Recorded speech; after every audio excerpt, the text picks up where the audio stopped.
Just in case. It's not the green one I gave you. Hey, you gotta get you nice things, and you gotta take care of them. How are you?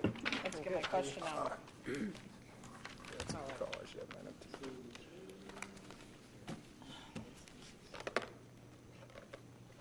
Had an opportunity to talk to Mr. Wenzel, too. To who?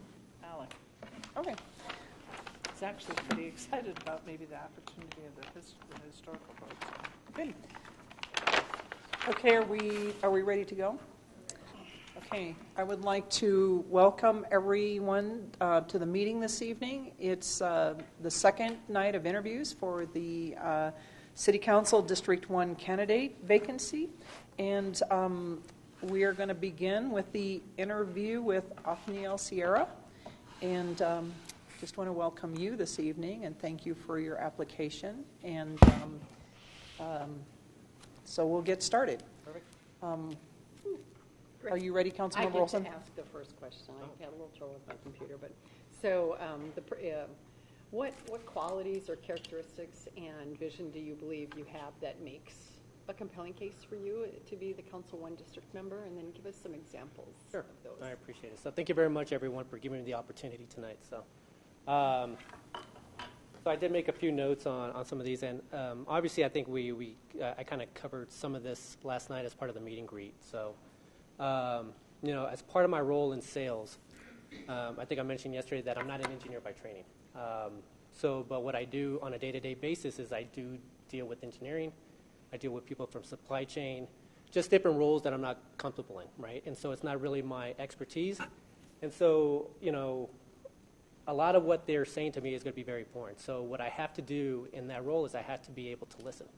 I have to be able to ask the right questions. And so, taking down that information and,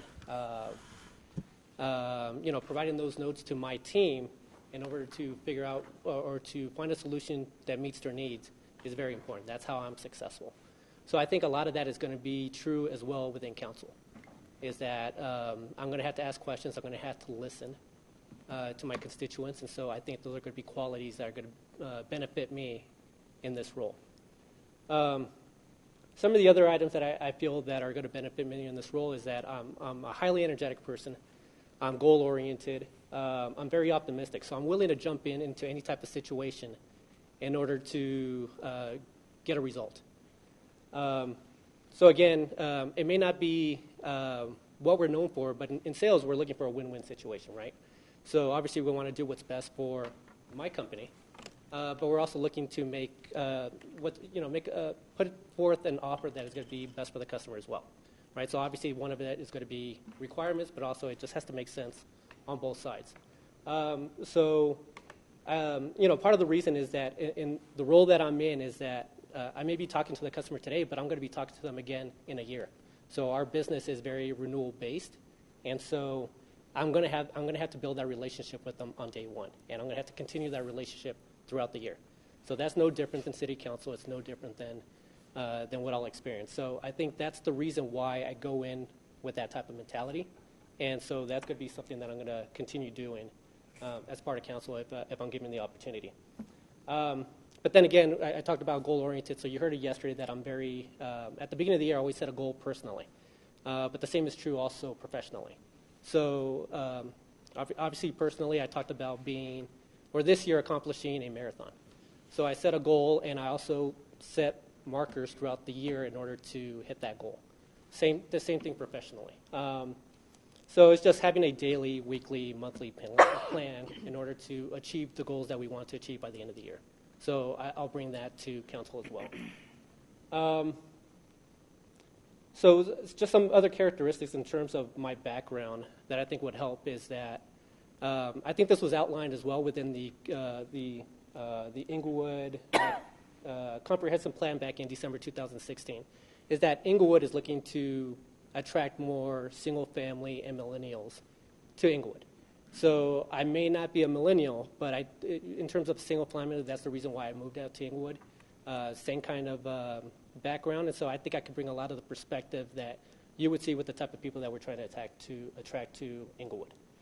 And so also based on that comprehensive plan, millennials, prefer to live without a car. So a lot of what I do is like, if I could live without my car, I would. I know it's not feasible, but a lot of what I do bike, I do walk to a lot of places around town, but also within Denver Metro. So it's something that I enjoy doing, and that's something that I'll continue to do, so I bring that different kind of perspective.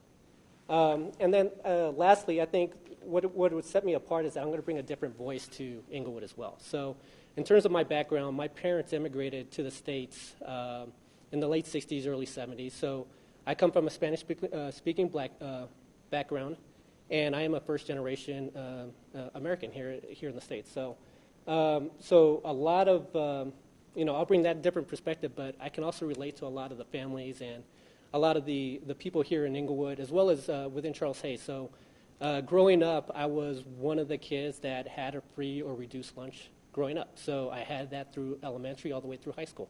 So I can relate to that kind of situation, and so I think that's something a little bit different than most candidates, I would say, but I think that's something that sets me apart. Thank you. Councilmember Wink. Nathaniel, my question is, what do you think is, I'd like to know, what in your opinion is the city's greatest asset? The city's greatest asset. Okay, that's... Simple question, and I have follow-up pieces. Okay.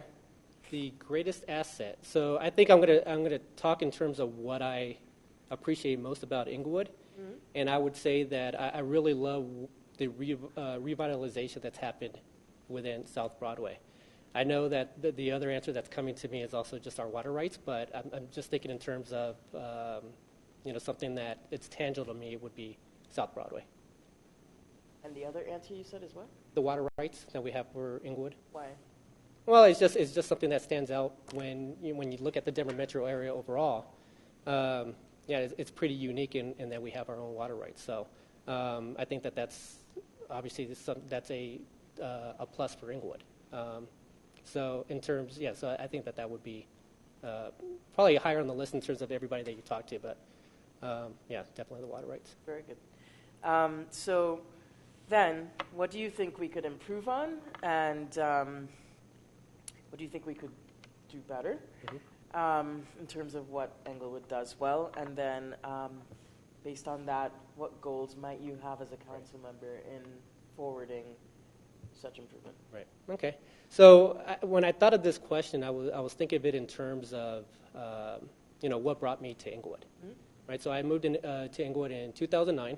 And so when I moved to Inglewood, the big selling point for me was the fact that it was in the middle, it was close proximity to downtown Denver and DTC, where our office is located. So, what I thought was great about that was, if I ever needed to go into Denver, if I ever needed to meet my friends or my family, it's right there. It's a 15, 20-minute drive. I also love the fact that South Pearl was right there as well. And so I just thought, I can bike there. So there's a lot of places there in South Pearl that people like that I'm going to enjoy. So, but the funny thing was that I never really thought of it in terms of the restaurants and amenities within Inglewood. But that's changed. So now South Broadway, I have no problem telling my friends, hey, let's go to the Grand. The Grand is great. There's, we got Chewy Foods. We have the Whiskey Biscuit. There's a lot going on South Broadway now that I have no problem, inviting my friends over to our side of the neighborhood, right? I had friends that would not go south of Evans, which was always very interesting to me. I always considered them my uncool friends because the Gothic was always a great reason to come south of Evans. But I think there's a lot going on in Inglewood, and I love what we've done so far with South Broadway. I think we could definitely make it better in terms of just adding more shops and businesses there. So I think that's something definitely a positive for Inglewood. I think in terms of, the other positive that I really like is I love what we've done with the Foundry Apartments off of Bates. So I love the affordable housing. I'd like to get more particulars on how that came to be. But I really love that, so with people I've talked to in the neighborhood as well as inside Denver, they always said that that's a positive for Inglewood and that we need to have more development like that. So I think that's definitely a positive. And then in terms of the marketing, I think we could do better with the marketing, but I think we're moving in the right direction. So I definitely like the Inglewood Quarterly magazine that we've been putting out. I think that's only going really to Inglewood, so I think that we need to do more in terms of just marketing to people in the surrounding areas to come into Inglewood, because I'm not sure if they know what's really going on here at the moment. So I think that's something that we could definitely improve on.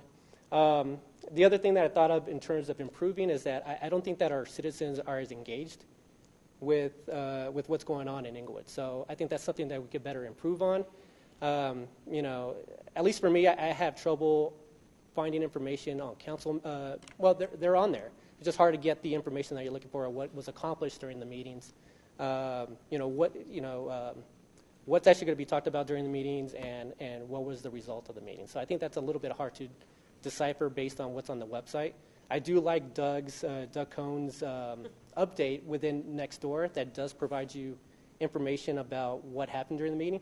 So I'd like to copy that if I was to be on council, where I would do a pre and post of what would be going on during the council meetings. Thank you. You're welcome. Thank you very much. Okay, and I have question number 3.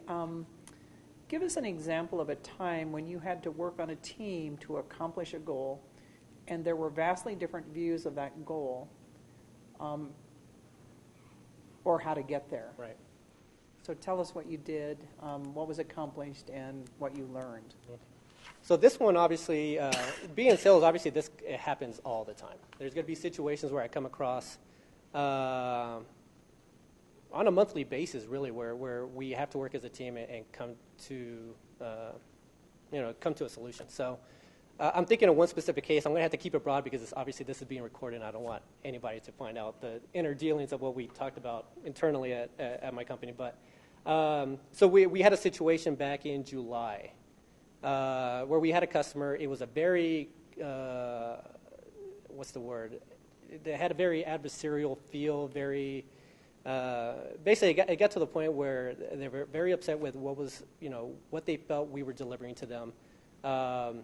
They provided their point of view. They would not let us provide our point of view. So it was just a very contentious meeting that we walked out of the meeting. I had my boss was with me at the time, and he just did not have a good sense of it. I could see it on his face where he was basically like, that just did not go the way I expected it to go. So after that meeting, on the drive to the airport, we basically called up. They attacked us on one thing, which was the data itself. We're a data company, so data is obviously very important. And then one thing that came out of the meeting was that there was something came up that we realized we probably should involve somebody else from the team that wasn't involved with the contract initially, but based on some of the remarks that he came up with, it was like, he probably needs to be aware of this. Maybe he's able to help. So on the drive to the airport, we basically just started talking about, okay, so they really hit us on this. There's a way that there's an attribute that we capture that they don't like how the data is being collected. And so we had the data team look into that. And then we had this other team also look at possible options in terms of getting that done. So we slept on it because it was a very tough meeting. It didn't feel good, so we didn't want to make a decision right then and there. The timeline was also pretty quick. We had about 6 weeks total to get a solution in place. And basically what we basically decided was, let's break this down into pieces and figure out what the customer was really upset about. So number one, he didn't like the data attribute. So if it, is it isolated? Is it just him that's unhappy with the data, or are other customers that are also taking advantage of this data? Would they like to see this improvement as well? So is it an improvement, or is it just an isolated case? So we talked about it internally in terms of, okay, if it's just isolated, then we may have to say that we can't make that change because it doesn't benefit the rest of our customers. But when we thought about it and we talked to other customers about it, we realized that this has been coming up more often than not. So we had a common goal where we were looking at it in terms of they weren't really just complaining about the data. They were looking to improve our data. And so when we looked at it that way, we brought in different teams to say, what is it going to take in order to get this done? And just identify, what the next steps would be for us, because it wouldn't be a change that we would have done within 6 weeks. But if we go back to our customer and say, we can do 1, 2, and 3. We won't be able to do 4, 5, and 6 because, we won't make any changes there, and this is the reason why. So that was our game plan going back to the meeting with this customer. Once we laid out the plan for him, he agreed. 1, 2, and 3 are the more important ones. 4, 5, and 6, I could see your point of view. And so that's basically we just worked as a team to just identify what were the highlights that we really need to tackle, what are the things that we can't change. And so we just came up with a plan, and we're able to solve that issue. So without getting into too many details, it ended up working well. They ended up renewing with us. And they are a happy customer with us. I think it was, obviously it was just an issue that they wanted us to see if we can solve, and we were able to do it for them. So. And so what was it that you learned from that process that probably would even impact other areas of your life? So the important thing there was that we kind of took, well, obviously we have a lot of conversations where a customer is getting very upset. So theirs was very specific. And so we looked at it in terms, well, I looked at it in two ways. So I actually was looking at drawing up a completely new contract with this fourth individual that I brought in as part of that call. But what I found important as part of that meeting was that we actually, instead of looking at it in terms of, it was a little bit different in the sense that we saw this as a way to improve our data. And so normally it's just a one-off situation where it's just a customer getting upset about a specific situation, and you just appease them and do that change. But we realized this could be rolled out for many customers. And so we've taken a different approach. Since that customer, we've actually taken that approach with a couple of others, where we realized that the type of changes they're asking us to make can be rolled out to a lot greater numbers. So my takeaway there was just think outside the box in terms of a solution, and just don't see what we normally did in the past as something that we would do in the future. So, okay, thank you very much. Councilmember Bernstein. Appreciate that. This is regarding your understanding the city and District 1 council role, and there's two parts to it. So describe what you think are the key responsibilities of the council role in representing District 1. That's the first part. Okay. So I see my role as city council member as really as an operational role. So I see what a majority of my time is going to be listening to my constituents when they have an issue, getting them in touch with the right city department, and then following up with them at a later date to make sure that their issue was resolved. I see a large majority of my time being spent that way. But I also see my role as setting priorities within the community, and also developing areas of focus and for policy and for implementation. So I thought of a couple of different things there, which actually kind of crossed into one of the other questions that we have later on tonight. But so I see that as really the major focus of my time. So also one of the plans that I had was for regular cadence within my district. I believe Joe was doing a monthly meeting at the Twin Dragon. So obviously just keeping up to date on some of the concerns that the citizens have within District 1. But I also want to be a little bit different and be cognizant of people's time that, not everybody can make an evening meeting during a specific day of the week. So I thought of just different things. So I currently do meetups for cycling groups. I want to do something very similar within District 1 where I do something on the weekend where it's just we ride up and down the Platte, come back and either grab a beer or grab a coffee and just talk about some of the issues. So just kind of do a community building that way and see if that would work. But then also what I like to do, obviously, there's going to be a lot of issues that I'm not as familiar with. And so I do want to meet with the city departments and just understand what they're capable of, get a better understanding of their responsibilities, and just meeting with them and looking to see if there's a way that I can collaborate with them on some of the larger issues that are kind of pressing within my district. So I see that as a major focus of my responsibilities for councilman.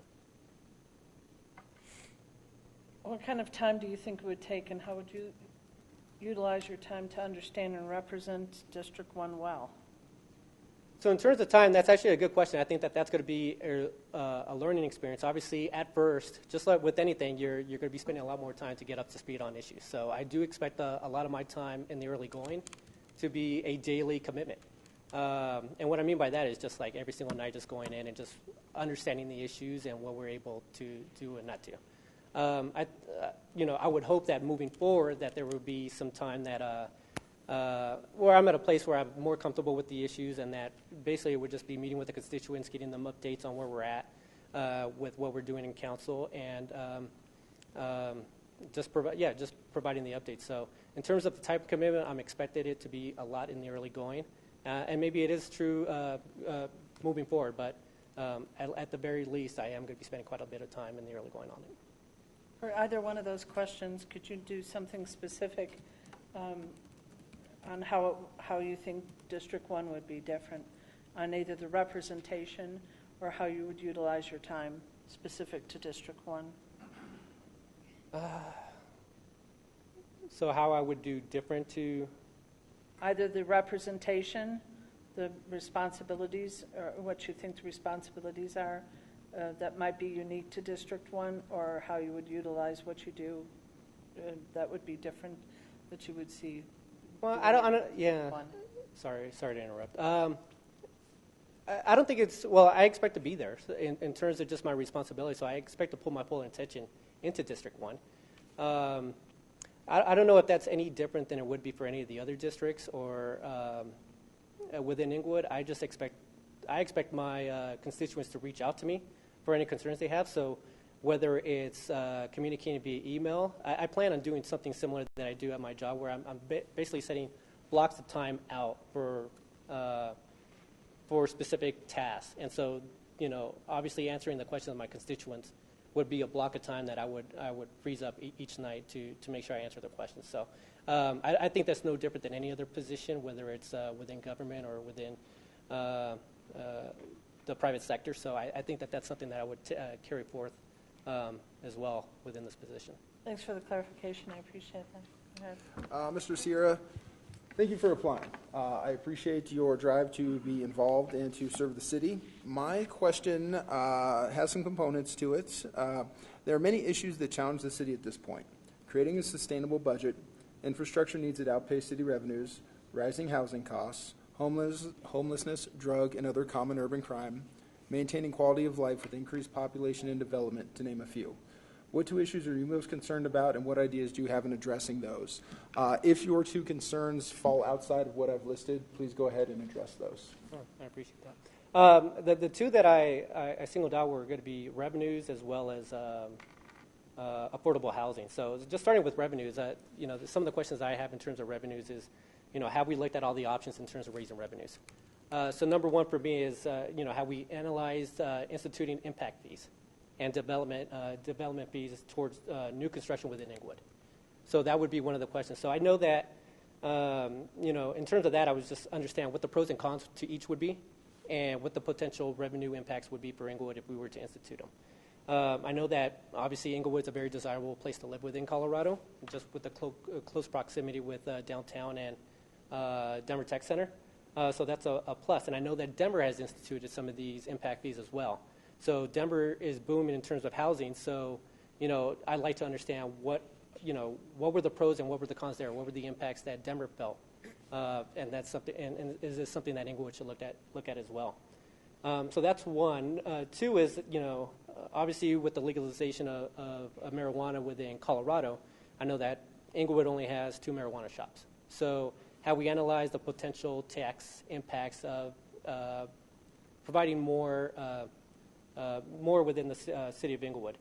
And then also in terms of Inglewood residents, are they going outside of city limits in order to make these purchases, or are they going to the surrounding areas? So that's something that I would like to understand further in terms of raising revenues. 3, obviously with being a member of the CASE team, obviously the biogas project. So I know there's potential revenue impacts there if we decided to move forward with that plan. And so that would be the third step. And then obviously in terms of just more additional businesses within Inglewood, just bringing in revenue that way, that would be one thing. So, when you look at some of the other things that Denver and Aurora are doing with like the Stanley Marketplace or with the Source, they have these food-centric community marketplaces in town. So they're really popular with families and with millennials. So obviously one of the big positives with those within the community is that they just repurposed historical buildings within those communities. So I guess in terms of Inglewood, I'm not sure if we have anything of that square footage that's historical, but if we were able to repurpose that into a community gathering that kind of kept the history of Inglewood, I think that would be a benefit to our city.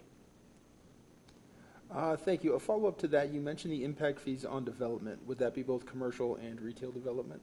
Or excuse me, commercial and residential? I think we should look at both and just find out what the pros and cons are to each. So, I definitely think that we need to look at all options in terms of just generating revenue.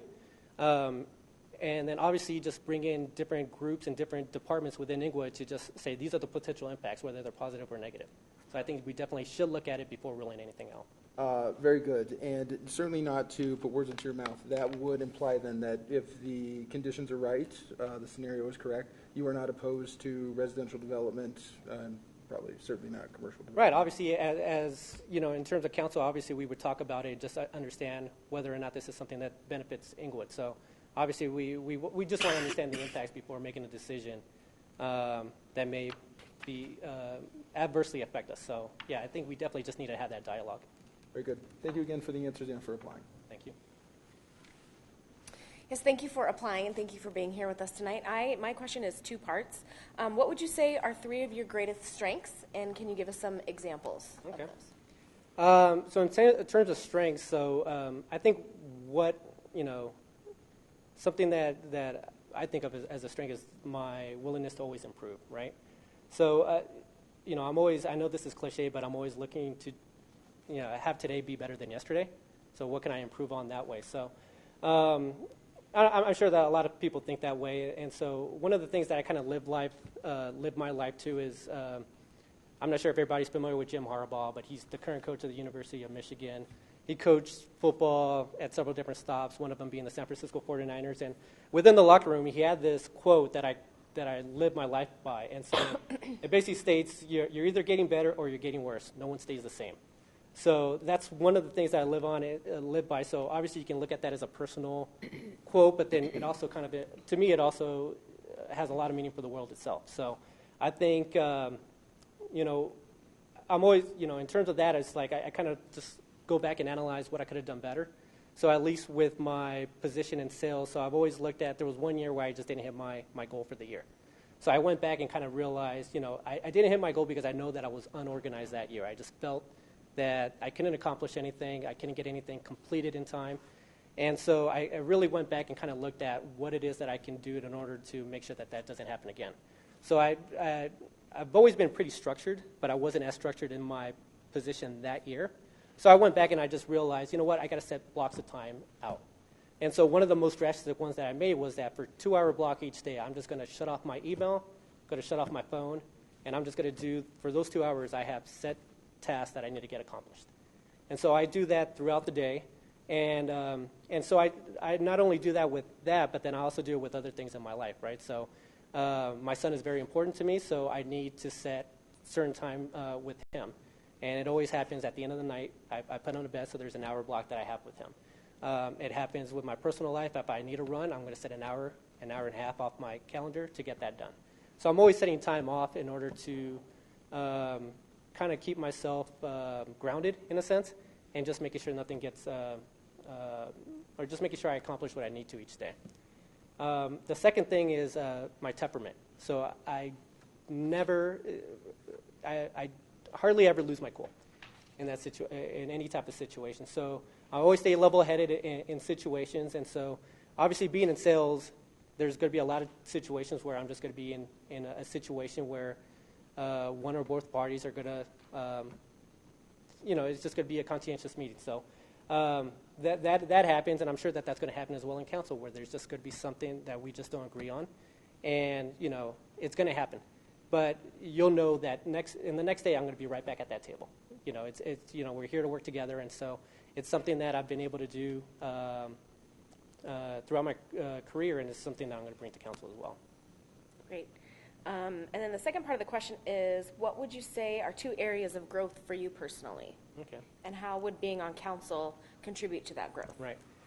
So one of the things that I was thinking about here is that, I'm very curious about in terms of whether my skills are going to translate to government. And so I'm positive that it will, but there's a big difference between what I do today versus government. And so what it is that, the decisions that I'm going to be making are going to be affecting the people of the community. So right now I'm really right now I'm working business to business. So if the deal doesn't work out, it's affecting the business. That's it. It's a $4 billion company that I work for. They're based out of Inglewood. And so it's my mistake does not reverberate across the company, right? So I think that this is going to be much different in terms of what I've experienced in my career up to date. So obviously that's going to be different, but then also know that whenever I go into any type of decision, I'm going in there with the expectation that I am making the best decision for Inglewood, and that any type of decision I make is going to be based off the best information, it's going to be based on data, and it's going to be based on conversations that I have with council. So it's not going to be a decision made isolated from everyone else. So I think that that's going to be a little bit different for me and something that I'll have to work on. And then secondly is that, and I think this is true of anybody that decides to run for council or just anything in general, is just managing my time. So I think that that's going to be just in terms of, I have a family, I have a career, and I have counsel. So just best managing my time. Since I don't like doing things that have speed, I think that that's going to be something that that I have to work on, and something that I expect to get better as the months change on the calendar. So I think that that's really going to be the two places. Great, thank you. So before I ask the seventh question, I think, some of the follow-up questions that we were asking last night would kind of fit in well here. So does anybody have, Councilmember Barentine? This is two-part, and it just occurred to us last night that we only appoint for one time. Do you intend to run? In 2 years? Well, Yeah. 10 months. Is it 10 months? Okay. No, I do. It takes time Yeah. to get prepped for running, so. Right, yeah. Well, November. And you start in the summer, November, really. so actually 8 months. No. Oh, a little longer. Tomorrow. Yeah. No. Yeah, I do expect to run again. So I don't think that this is an isolated case. I do expect to run for council. I think there was just a change in, I think at least with some of the conversations I had last night was that at a certain point you want to take an action and not just do the talking, right? So I think I'm at that point in my life where I just feel that my voice is needed on many of the issues. So regardless of whether I do get this position today or not, I do expect to run again, and I do expect to continue being involved in many of the decisions in one way or another with council. Okay. And why didn't you run this past November? Actually, it wasn't. Truthfully, it wasn't top of mind when I did. So, I guess in that sense, it would have been for at large, right? Because District 1 wasn't open at that point, so Joe wasn't running, so it would have been at a large bid. But no, at that point, it wasn't really top of mind. I think obviously when Joe ran a few years back, I got to meet him. And so we talked a little bit. Obviously, Cheryl, I met you when you came door to door. I got to meet Joe as well when he came door to door. So it was just conversations. I had been in council meetings, and I had been up to speed on some of the issues within Inglewood. So just talking to Cheryl and just talking to other people that have been within the community, I just figured, it was just something that I probably should look into in the future, but I wasn't looking at it in terms of today. So, but yeah. All of us are very concerned because I think all of us sitting at this table know that we haven't gone through your process, but we're pretty sure that this process is way different than how we got here. Right. And so we do know that piece. How do you think running for the position would be? How do you think that would be like to run for the position if you are appointed and have an opportunity to serve? What do you think the difference would be, or the challenge, and how would you deal with that? The challenge in terms of running for... If we appoint somebody, then it's obvious that you have an opportunity to get some time and some experience. But running is different than being appointed. Definitely. So that's what I'm trying to find out. How do you see that would be different, and what do you think the challenges would be? It's a larger time commitment when you are running. I've seen, obviously, Cheryl, Joe. I didn't even see Councilman Yates when he went to the door. I'm not sure if he did or not. But I've seen just the amount of time that you guys went through in terms of just knocking on doors, setting meetings, getting to know the community. There was a lot of work that was put forth there. So I definitely see that as a bigger time commitment. I applaud you for doing that because it's very important to be engaged with your community that way. So, in a sense, it's definitely going to be a lot different than just what I'm experiencing today, and I expect it to be. So, but no, I look forward to that challenge because I do want to meet more of my members, and I think obviously anybody that does get this this position has a leg up in the sense that everybody will know who they are as a council person for at least 10 months.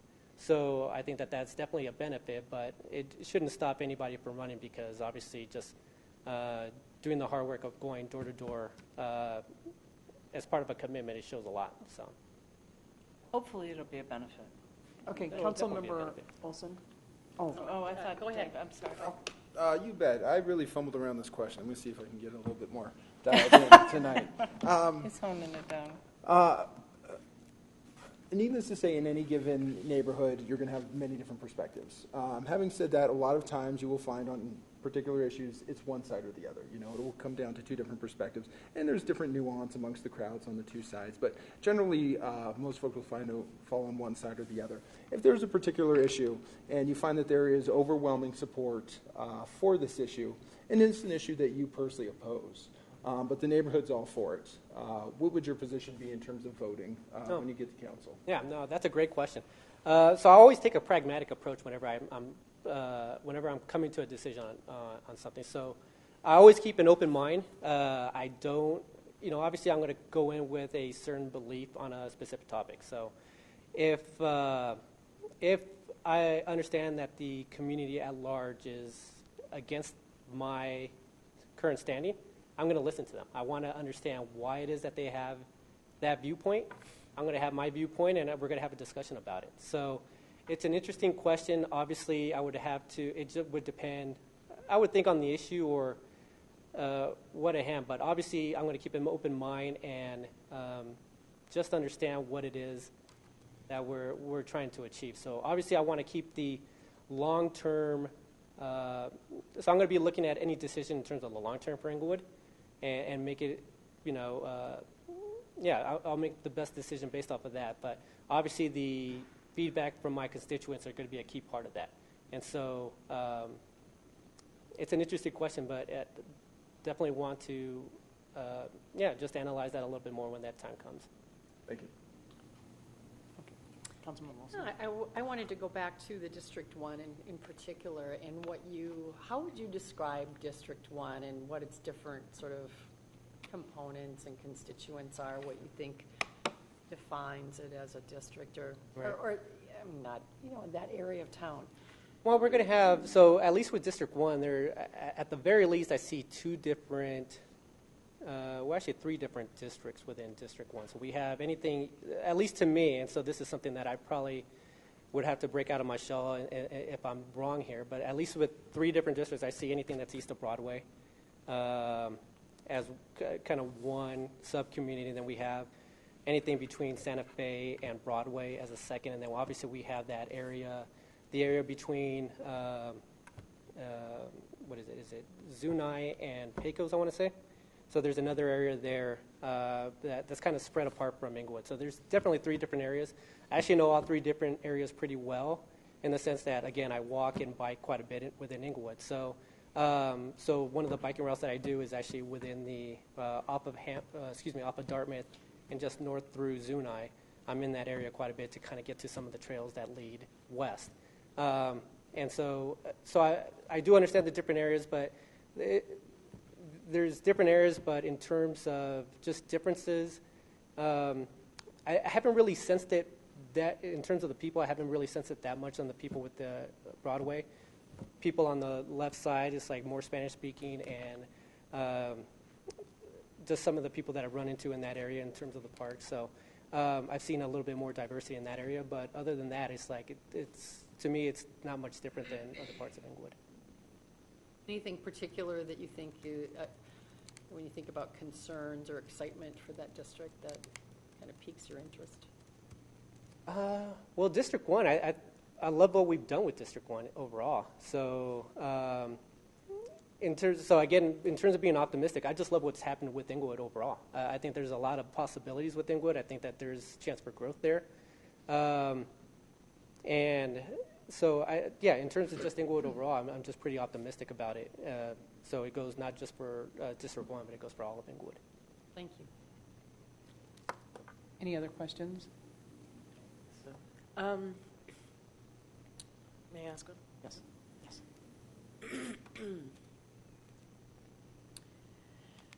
What do you think council could do to make housing more affordable? Wow, okay. Actually, I just realized that was one of the questions. It was a two-part question from Councilman Cuesta that I didn't answer. So in terms of affordable housing, I have looked into the issue because I think that's pretty important. It's something that's pretty important for all municipalities.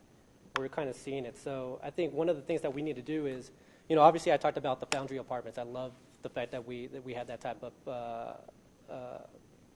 development within Inglewood. Some of the other things that we should look at is, we kind of have to look at a diversity of housing options within Inglewood. So one of the other things is just looking to preserve existing affordable homes within Inglewood, whether it's single-family homes or rental units. So the reason for that is it's going to attract single families. It potentially could also bring in some attract empty nesters that no longer need a bigger home or a bigger lot, and moving from the suburbs into the city. The other thing that I really enjoy or really like that we're doing within Inglewood is just with the ADUs, with the accessory dwelling units. I think they're very beneficial to single occupants, and they're also beneficial to combating displacement for seniors with a fixed income. So I think that's something, definitely a positive for affordable housing within Inglewood. Thank you. I had another one in this. Okay. I think Amy still. Oh, no, go ahead. I'm Okay. just writing a quick note. I liked what you said about your work experience and being able to work with the client. Can you tell me a time that you were really involved in something, or very supportive of something, or very opposed to something, and ended up changing your mind, and what that process was like? And if you could give us an example. So something where Either we're I had a strongly strongly- for, yeah. or supportive, Strong or opinion. strongly opposed, and ended up changing your mind, Right. and what that process looked like. Okay. I'm trying to think of a specific issue. So at least with IHS, so the company I work for, IHS, we're a pretty large company. So we're about just under $4 billion in revenues each year. We're based out of Inverness. And so we're actually a company of about 10,000. So when the decisions that come to me, I think the decisions are going to be based more on like the business line level, just a smaller group within the company itself. So I'm thinking in terms of, it probably would have to go back to my days on when I was involved with an internal project and not necessarily in sales. I had very strong opinions. We were implementing a new ERP system, which is basically just a new billing system. And so we were consolidating 30 different billing systems, or 30 different ways, or we had 30 different processes in terms of entering an order within the company. So during that time, obviously, I was basically a liaison between between a specific business team and the and within my team, I had responsibility for basically the delivery teams worldwide, and I had to fit the process there. So there were many instances where I got pushback from other business teams, whether it was finance, whether it was legal, that they wanted to institute a specific process that was detrimental to my delivery teams. So I don't know necessarily say it was something that changed my mind, but what we did there was we just worked in terms of crafting basically we negotiated in the middle, in the sense that we would, they would get some of the pieces that they wanted while we would get to keep some of the processes that we wanted within delivery. And so a lot of that had to do with just me working just with either legal or with finance or some other teams to just make sure that we were a happy medium. So I'm sure there's specific instances where I was very strong-minded in a specific opinion, and something else within the company. I can't think of one off the top of my head, but I'm sure that there's been many instances like that in the past where I have changed my mind. Fair enough. Okay. Thank you very much. Thank you, and we're down to the last couple of minutes. I'm wondering, do you have any questions that you wished we would have asked? No, I think my questions are more in terms of what you're looking from a council member. Is there something that I said that may still give you pause, or that I could further clarify that that may and just something that I could clarify for you in terms of one of my answers? I've appreciated the answers thus far. Yeah, same here.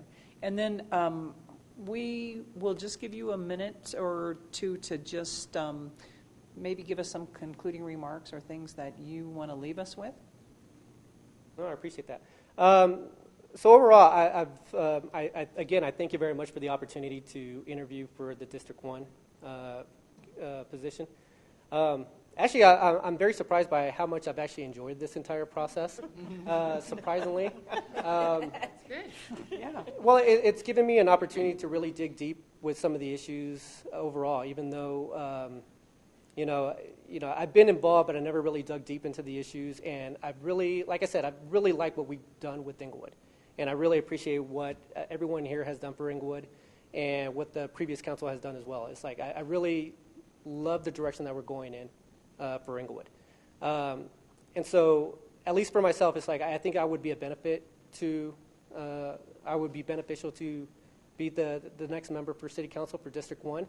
And so I'm hoping that you would provide me the opportunity to give that chance to my constituents. And so if there's anything else I can do, just feel free to let me know. So thank you very much. Thank you very much for your time and your application. Thank you. Thank you. Okay, we'll take a little break and then, 7 o'clock. Can I ask a question before we go on break? Yes. Councilmember Cuesta brought up a concern about the order of people and how they were going, and that there was some advantage or disadvantage, and there's probably yin and yang on both sides, advantage and disadvantage going first, advantage and disadvantage going last. And I wondered if it might just be possible, in that vein of that concern, to allow people at the end of this, if they wish to present council with any kind of closing statement, that so that people who began, if they feel that they didn't get a chance to maybe expound on something that maybe got asked later, like the running thing or something, that just another like closing kind of statement thing At the end. issue. At the end. General, whatever they would like to do, if they feel, if you had a chance to talk to council, what thing would you still like to say? And just give that opportunity. Because I really did take it to heart what you were saying about the order of it, but we can't change that. Somebody's always going to go first, and somebody's always going to, even if we did it all in the same day, it's going to happen that way, and who knows. So, but maybe that would at least allow some opportunity that if we feel somebody or the candidates felt that they left something on the table, that would give them an opportunity, and we still have an opportunity to read that. And Councilmember Bernstein, those remarks would be presented in person, not submitted through email or something. No, of it would that have nature. to be submitted by writing. Thank I you. mean, it could be made public, but I think that it would at least give them an opportunity to kind of address some of what you were saying. I don't know what you guys think of that or not. I'd be open to that. I think I would want to give it a word limit, so we didn't get some, Sure. 10 pages. Do you want to stick to the paper, 250 or 500? I don't care. I think we just need to come up with one, so we feel like because I think it'll help them be cogent too, and I don't want to have. Well, you deal with a lot of students, so I think you understand that process better, because sometimes people feel that they want to cram everything in, and sometimes it is important to have that word limit. I know that's the case for me when we do the council newsletter, because I could just keep going. And so, yes, I do have to pare it down and prioritize what I have to say. But so that I would go for that. Okay, so let me ask another question. So can we do this, please? Thank you for being here. It's Oh, a yes. little awkward Thank you. Yes, to No, I have appreciate you at it. our deliberation table, so I appreciate it. Am I allowed to thank you personally or no? Oh, sure. Oh, Yeah.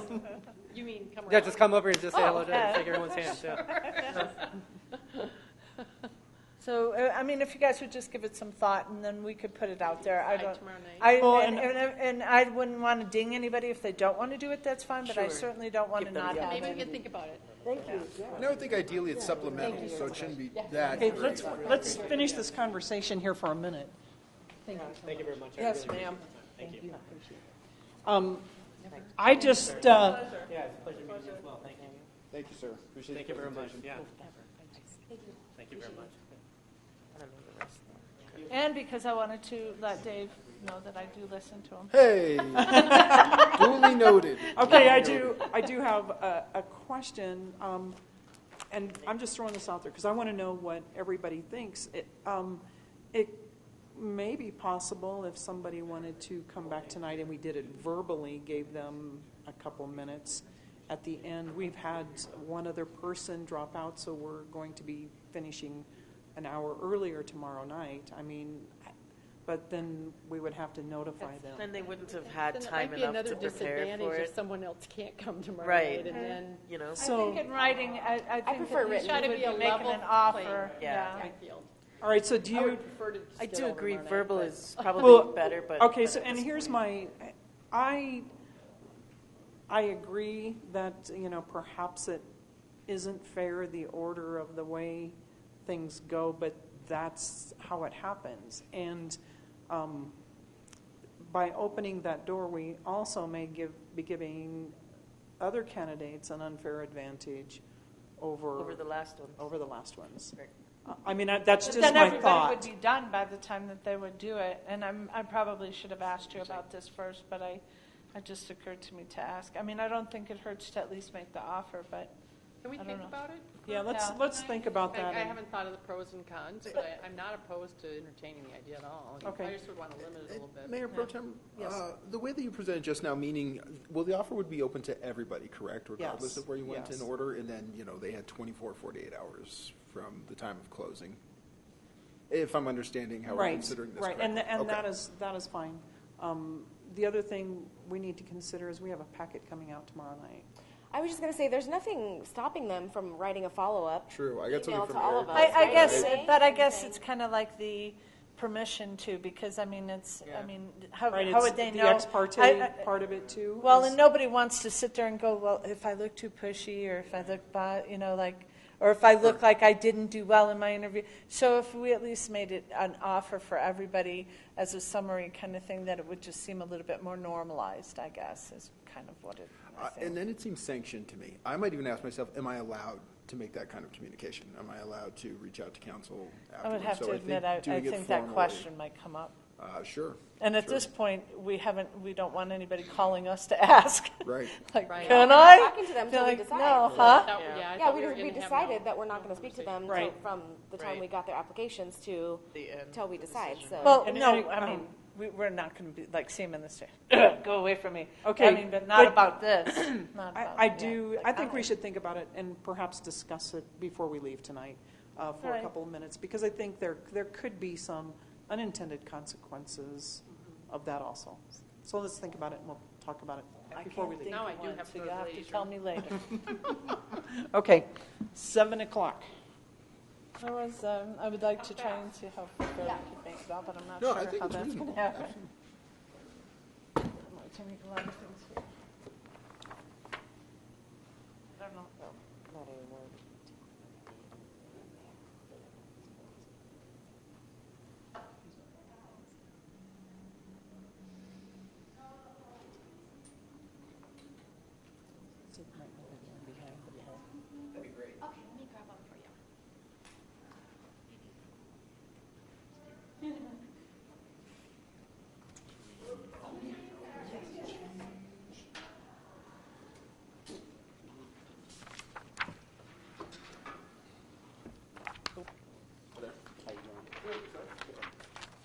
Hey, Mark. Thank you. yeah, that's a good day. Yeah, busy. It's that time of year everybody starts going again. I know. You I get know. Last Out of week the was quiet, holiday, and yeah, now all of a sudden it was like, exactly. oh geez, we actually have to start working. Yeah, again. ramping it up. Yeah, I understand. How's it going here? Oh, it's good. Busy. Yeah. Yeah. Good. makes the day go quicker. That's right. There's never a dull moment. That's true. This is an interesting process. Yes. So, it's a little different than what I thought, but it's good. Yeah. A little bit of new territory for. Oh, for definitely for me. Uncharted Yeah. territory. Yeah. Yeah. No, I just did control this. It's going to be your old one. Let's take a look at it. Yeah. Hello. Good. How are you doing? New one twice. So, new password, tab, new password. You got one? Okay. Okay. Oh, that's good. It stretch my legs for a minute. So this is streaming also? Yes. Somebody will hopefully not watch it. That's great. We do a lot of that right now. In the Do you? business. And, yeah, I work for an advertising company. Okay. And, Facebook Live is I don't know how many very effective tool. It's the world we live in. All right, great. And the way they Yeah, and that's market. that's probably from Wow. Wow. Explaining that. that's fine. Wow. Okay, so everything still works that I need, right? Yeah. Okay, For fun? all right, perfect. Yeah? No, that's work. Thank you, Sam. Yeah.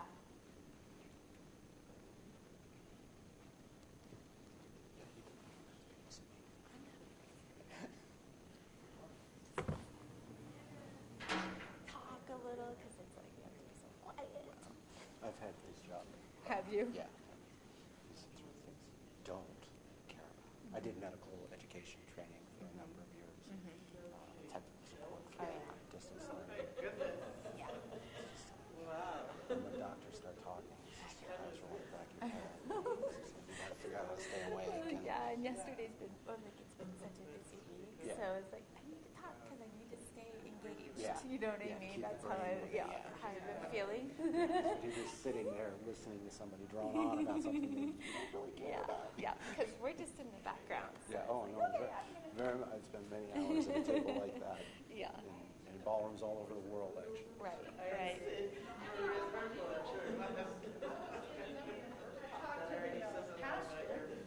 And then when I was given the card for the pastor, then Getting a card. Oh, Card. his card, yeah.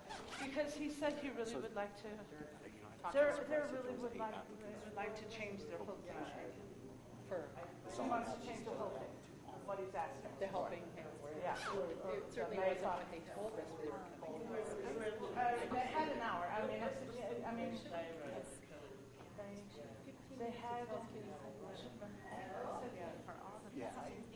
and he goes, well, we want to change it now. And I think Tell you what, I can't really do this right now, so I'm gonna get a card, and I will meet with you.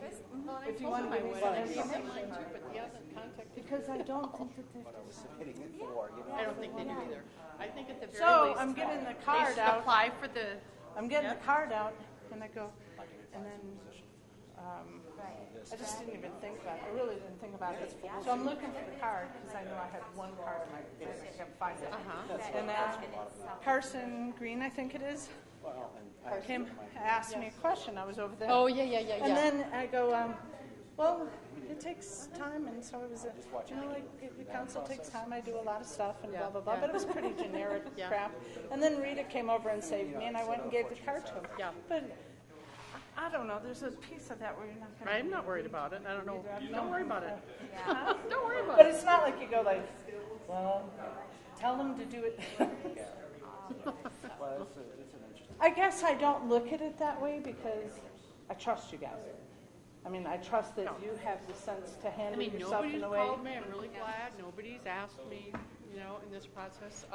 Once things got started and people applied. I thought, And people I asked me have if they to, should I have apply. to admit that One I'm not person trying to be didn't apply. nitpicky about it, but I really felt like, hey, you gonna support me? No, like, we weren't gonna do that kind of stuff, like, we weren't gonna get with each other and go, they're gonna let's vote for this way. That's what I thought we were agreeing to make sure that we were. We're not doing that. Right. We're not doing I that. would trust No. nobody is. That's not. We got to just get the right And person. I hope that everybody Trust me too. And if that's not the case, then as long as we're dealing with each other straightforward, then thank you. I can handle that. Well, because I don't know if you can see him. Yeah, so I'll try to. Because I have a very long list of things. Line of sight here. Thank you. And I hope they do come back to us.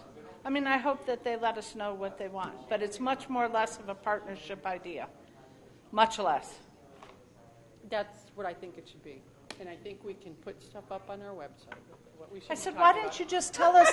We what? shouldn't be talking about that. But I mean, why didn't you just give us the stuff? I mean, I tried to look it up in the other neighborhoods. Maybe that'll help me. So for now, I can't remember where they are. I wrote it down. That's because Are you Dugan. eating the chocolates? I know. I snuck one. It's time to start. That's because Dugan is not a good babysitter. We could burn the house down. Allison will be upset. You let them eat what? What? You let them do what?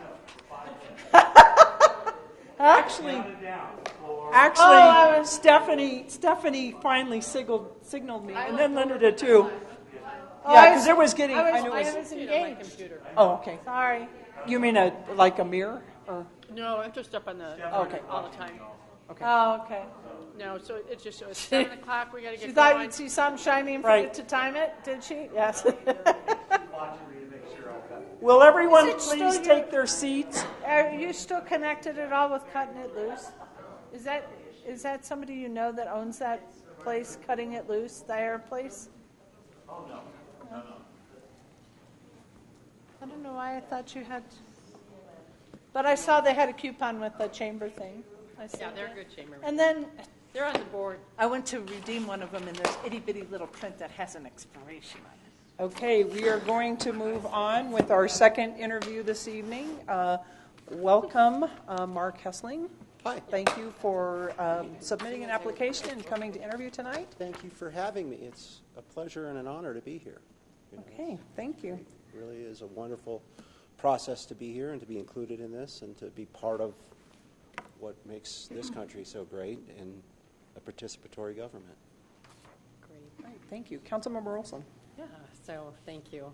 So what qualities or characteristics and vision do you have, and do you believe you have, that make a compelling case for you to be the District 1 council member? And give us some examples. Okay, well, and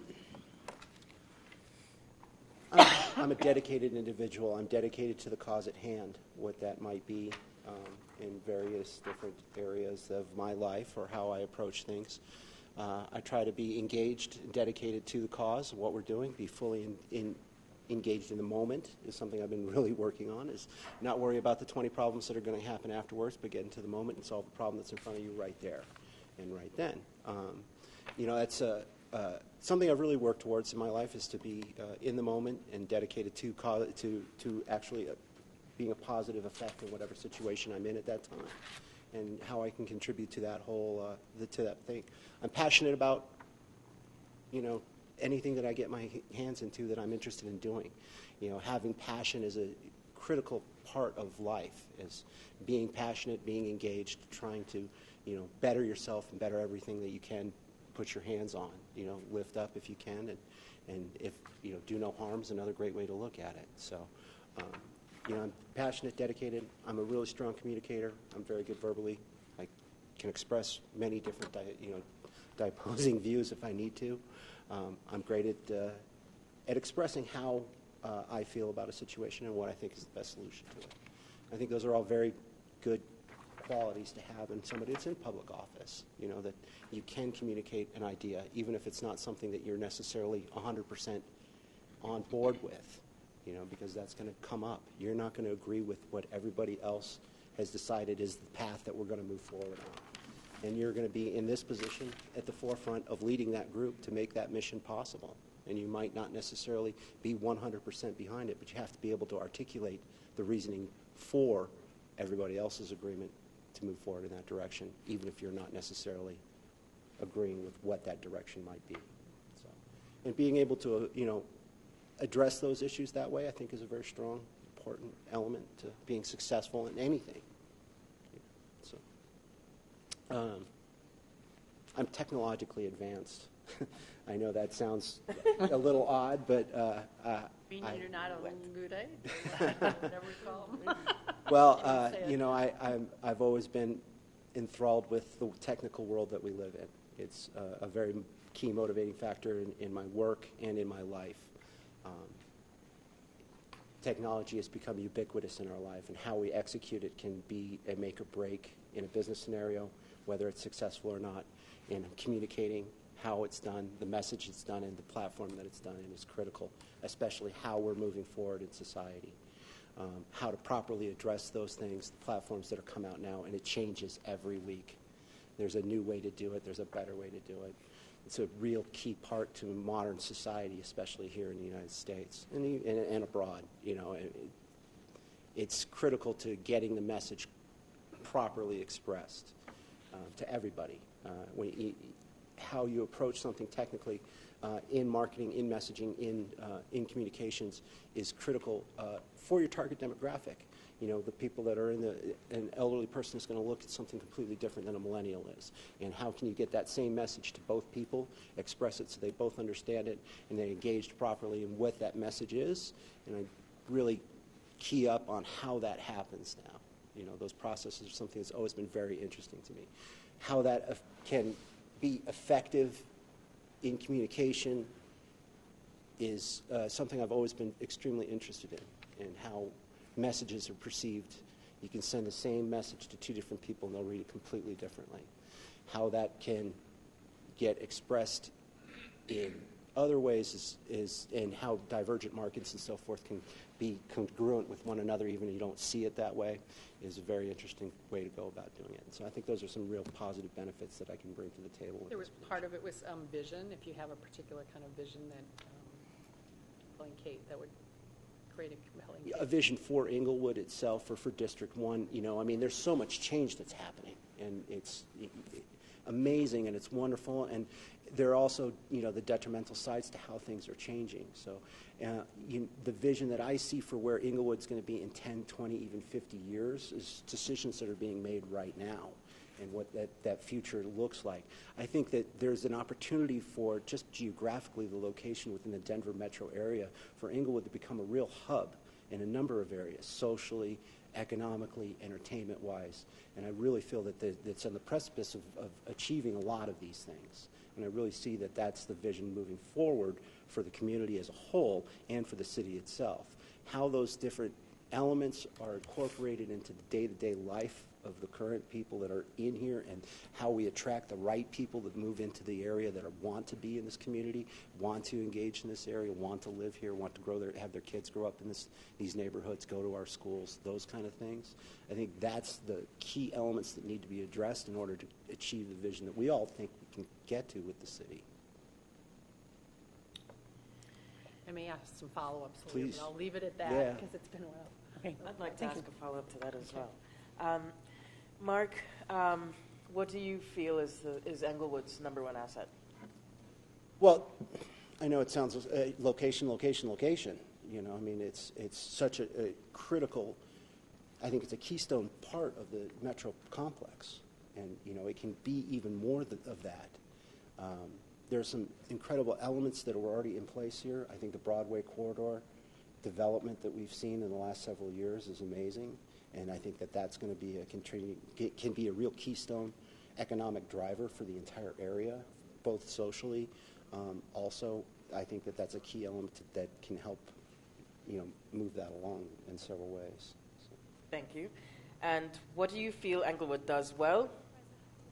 Where do you think Englewood could improve?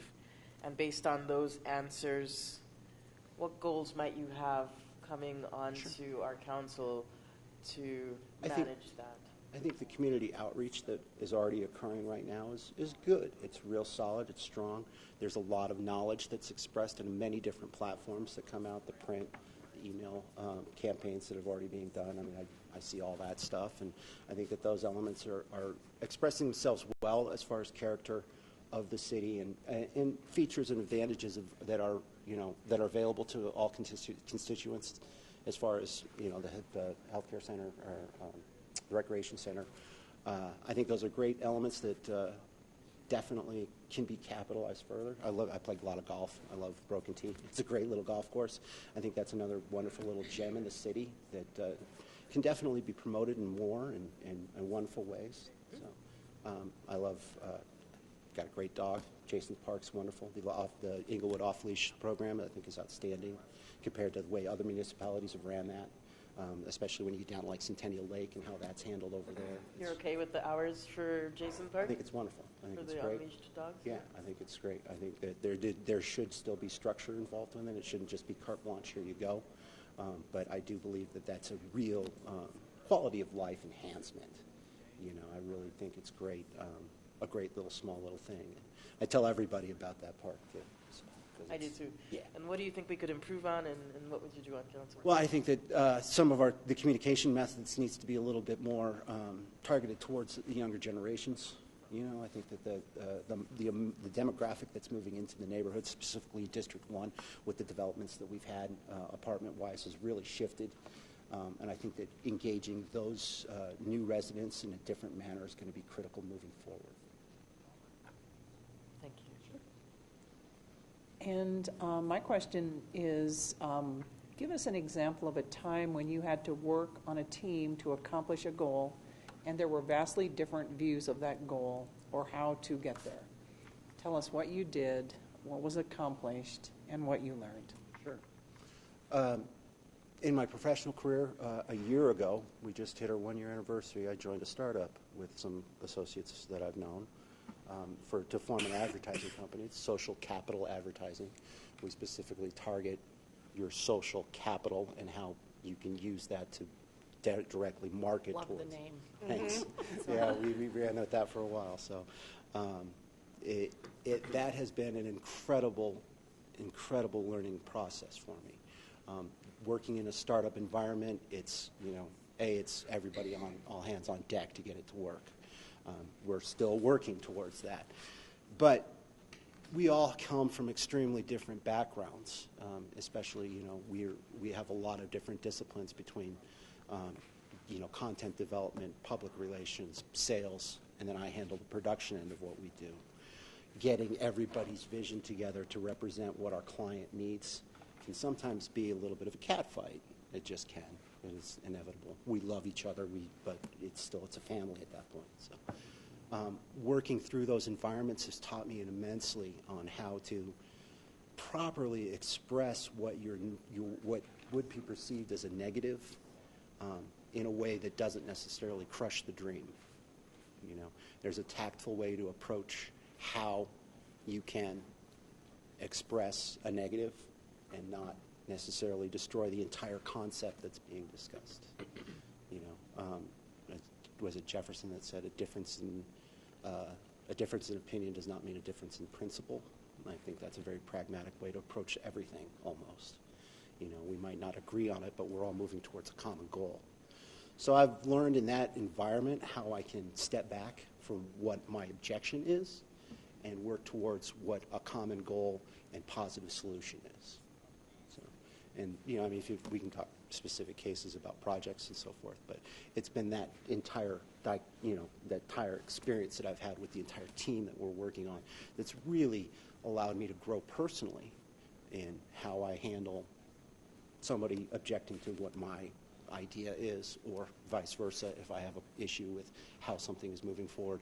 How can I properly express the issues that we have without destroying somebody just because you didn't like it, So I think that's been an amazing experience in the last year that I've had. Okay, great. Thank you very much. Specific to District 1 and its 2 parts, describe what you think are the key responsibilities of the council role in representing District 1. I look at city's council as really where, the rubber meets the road. It's the first step for anyone into local government and then further on from there. So I see that a council person's representation on the council is literally that. It's representative of the neighborhood, representative of the constituents. You are the voice on the council for those people's concerns, those people's dreams, their ideas. You're the one that's literally holding the candle for them in the light of the government. I think that it's really the term representative government comes to play at that point. You are representing the people that live in that area. You're representing their needs. You're representing their business concerns. You're representing what they need from their day-to-day existence from the city government. I think that's the most critical element to understand about where that works, is that you're not there for anything other than moving what is best for that district forward. And then the second part of that is, what kind of time do you think it would take, and how would you utilize your time to understand and represent that district well? So that's actually a two-part question. Sure. in that question. Well, I think it's a commitment thing. Like I said at the top of this, I'm a dedicated individual to the job at hand. I think if you want to, peg an hourly, how many hours a week do we need to put into this? I don't know. My imagine this is probably a full-time thing that needs to be managed properly. I've always been one of those people that has a lot going on. There's an adage that says if you want something done, give it to a busy person because they'll get it done. I have the ability to commit to this. I questioned that myself. That is this something that you can fully commit to? And I really feel that I can. There's a lot. I always try to. I hunger for information and knowledge. I've always been that way. So I know that there's a lot that still I would need to get up to speed on. So I'm sure the reading table is going to be pretty steep to start with. But I'm up for those kind of challenges. I love that kind of stuff. I've never backed away from anything along those lines. I worked in production, doing large-scale media production work for years, traveled all over the world doing it. The hours associated with that were astronomical. 150-hour weeks regularly weren't out of the question. I don't do that stuff anymore. But I do know that I have the capability to work at that level if needed. So, the biggest thing for me about this is, on a personal note, is I want to be involved. I want to do this. I want to be here. If this isn't the opportunity for me, I'm going to continue to pursue to find another way that I can be involved, that I want to be involved. It's critical for me at this point in my life to take that step, to get off the sidelines, to be involved. So that's part of the reason that I did jump into this. Thank you. Thank you, Mr. Hessling. I certainly appreciate the application and the willfulness to dedicate yourself to serving the community. My question has several components to it, so I will get going on those. There are many issues that challenge the city at this point in time. Creating a sustainable budget, infrastructure needs that outpace city revenues, rising housing costs, homelessness, drug, and other urban crime, maintaining quality of life with increased population and development, to name a few. What two issues are you most concerned with, and what ideas do you have for addressing those issues? If your concerns fall outside of what I've listed, please address those. Well, and it's a great question. All of these questions actually were great. They were very Councilmember Olson in-depth. gets credit for that. They made me. Together what you all also said, but I appreciate that. No, they made me think about a lot of different things, both personally and externally. I think it's a wonderful, wonderful in-depth thoughts, and they cover a wide range of topics. Obviously I live in District 1, so I'm just on the other side of Broadway over here. And we walk along the green belt here with my dog. And so I do run into a fair amount of our homeless population that gets displaced from the river. I know the police were doing an activity this morning, actually, to clear out that area. And it's something I think that needs to be addressed in some way, somehow. It's a real critical issue. How to go about doing that? I've been exposed recently to a very interesting program that involves technology that would help facilitate moving a homeless person from their situation now into a more productive role in society through technology. It's a way that you can still have the person that is giving to the homeless person still receive their reward of I'm helping this person out, But through the technology, it's not giving them money, because many studies have proven that that doesn't necessarily affect the problem. It just continues their situation as it is. I think that that pilot program, it's in its infant stages, and I'm more than willing to discuss further on how it actually works. But if there was a municipal involvement in it, would instantly make a difference to many people's lives. And it's really a low-cost impact type thing. It's self-perpetuating, and I think that would really offset a lot of problems. The change is that we see in our area right now is the biggest thing I think needs to be handled properly. Unchecked growth, unchecked remodeling, unchecked scrape-offs, specifically in my neighborhood, is something I think is going to define the look of that district for the next 20 years. You know, they keep continually going in and scraping off old houses and putting new big ones in, and how that looks and how that affects the neighborhood, I think, is critical to where we're going to end up. You know, I've been in Inglewood for the last 9 years now. I bought my house 9 years ago. The change that I've seen is drastic just in that time frame. And projecting that out over the next 10 years, 15 years, I think that's going to be one of the largest issues that needs to be tackled properly within the city to manage that growth, because it's going to happen. It's not like we can stem the tide and say, no, we're not going to do that anymore. People want to move here. We want people to move here. We want to grow the infrastructure and things that we have at this point. How that looks, I think, is going to be critical to making Inglewood as successful as it can be. And that it isn't already. So, you know, a third point is when it comes to regulating the light industrial elements in Inglewood and how that's managed and how that looks going forward. Some of the environmental impact that I see happening with some of the light industrial that happens right along the river are all things that I think are critical to really fostering an outstanding, healthy community. Can you expand on that answer a little bit? What are you seeing positive or negative that's Well, occurring in those light you know, industrial positive areas? is obviously the economic impact that the different industries can provide, jobs, you know, the tax base, all those kind of wonderful things that are needed. But, you know, you look at some of the specifically, you know, you look at some of the recycling, some of the other heavy metal, some of the other recycling situations that we have going along, some of the junkyards and some of the scrap heaps that are going on. I think that in a perfect world we can move away from that without overly disrupting the economic base that provides. I think that there's ways to encourage that business to develop in other ways than what they are. I think that, you know, there needs to be a little bit more transparency in some of the pollution impact statements that come out from those businesses as far as public goes, you know, so they have the knowledge of what's going on with those specific areas. And there's a way to strike that balance correctly with the businesses themselves. Thank you. I appreciate the answers. Yeah. Thank you for applying, and thank you for being here with us this evening. My question has two parts. What would you say are three of your greatest strengths, and can you provide examples of those? Well, I'm meticulously organized. I've ran large-scale productions that require, you know, up to 100 people working at the same time on the same goal. And if you're not organized at that point, then you're not going to succeed.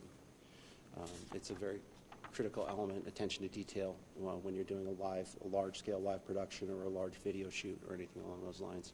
You won't be successful if you're not paying attention to the details, because that's where the mistakes will glaringly show themselves in the end product when you're not doing that. So I think that's a critical, key part that I have with what I'm doing.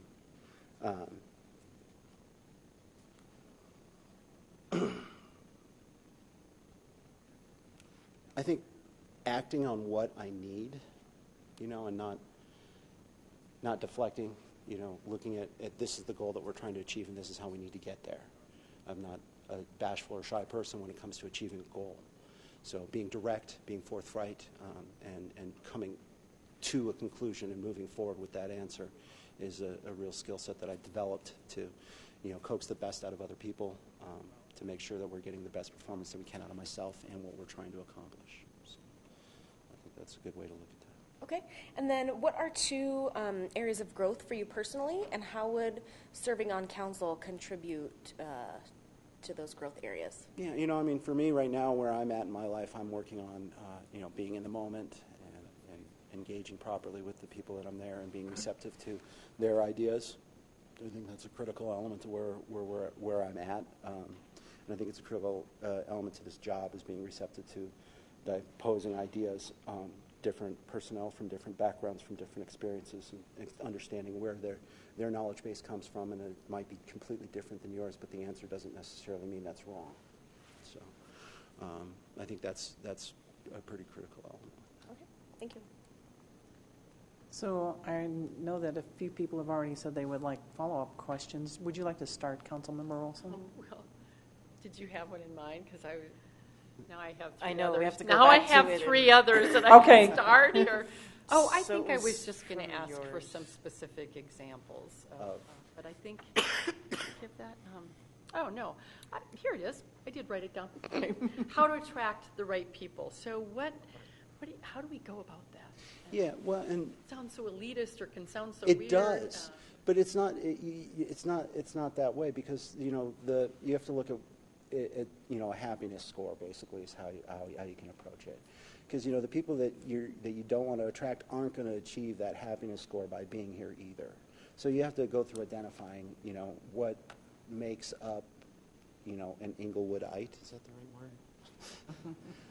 But what that characteristic is, and then you do the reach out towards that target demographic. Is I think the easiest way to approach that.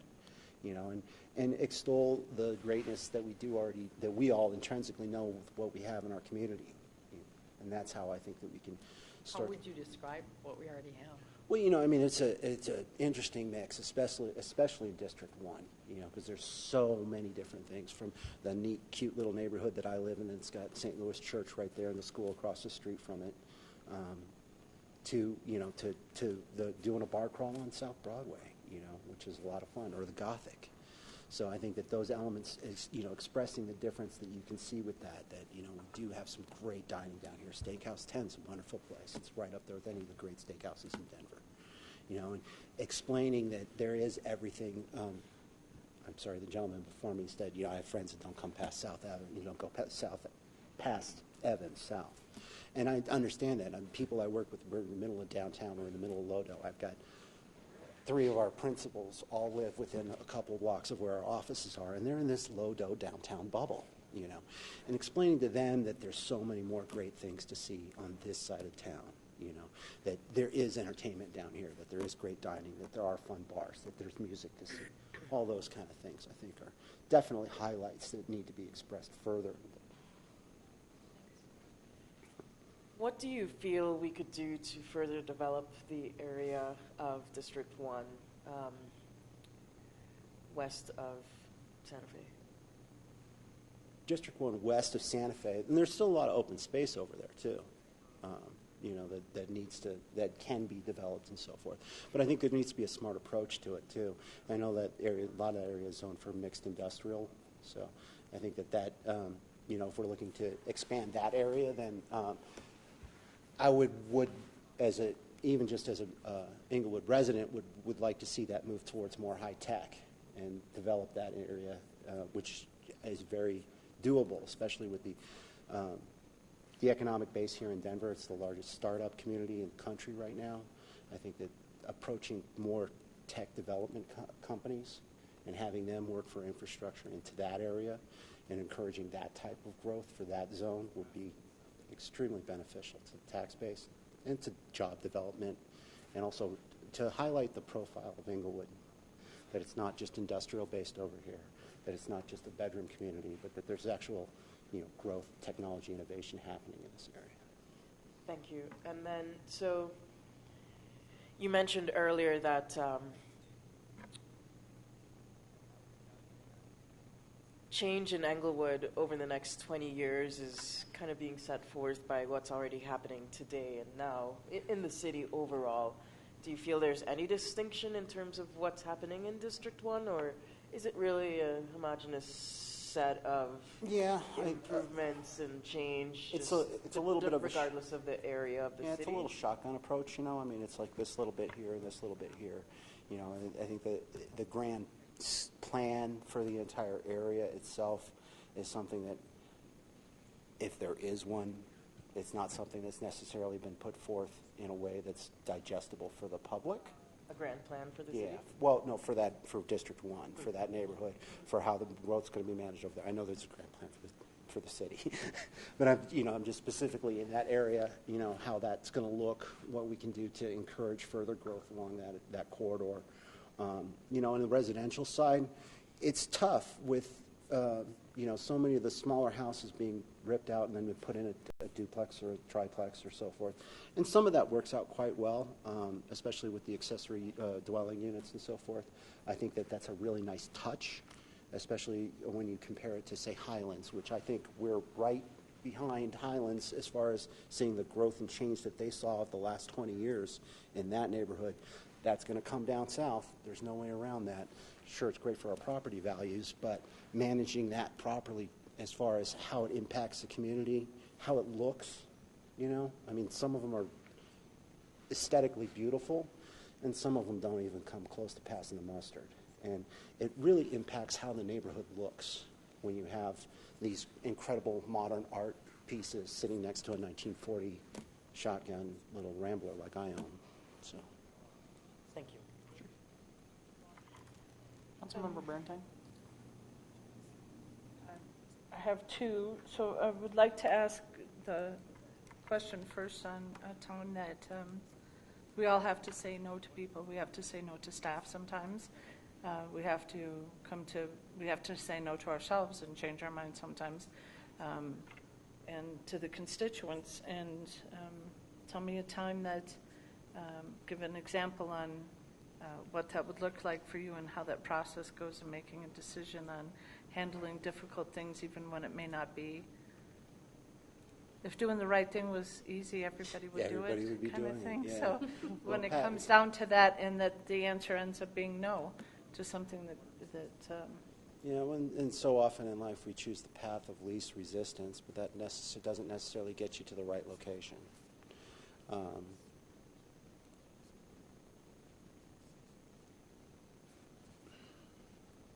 Working in businesses, the businesses that I've worked with and in throughout my life, and being managing people has been a big part of what I do for a long time, both independent contractors, independent contractors and regular employees and so forth. But you have to understand that you might not necessarily have the right answer. You know, just because you are in charge, or just because you are managing, or just because you were the one that were tasked with doing the job, you might not have the best solution for that. So being open and understanding to what somebody's objections might be, and actually looking at that without just cursorily dismissing it because it's against whatever you're thinking. Do the research, basically, is what it comes down to.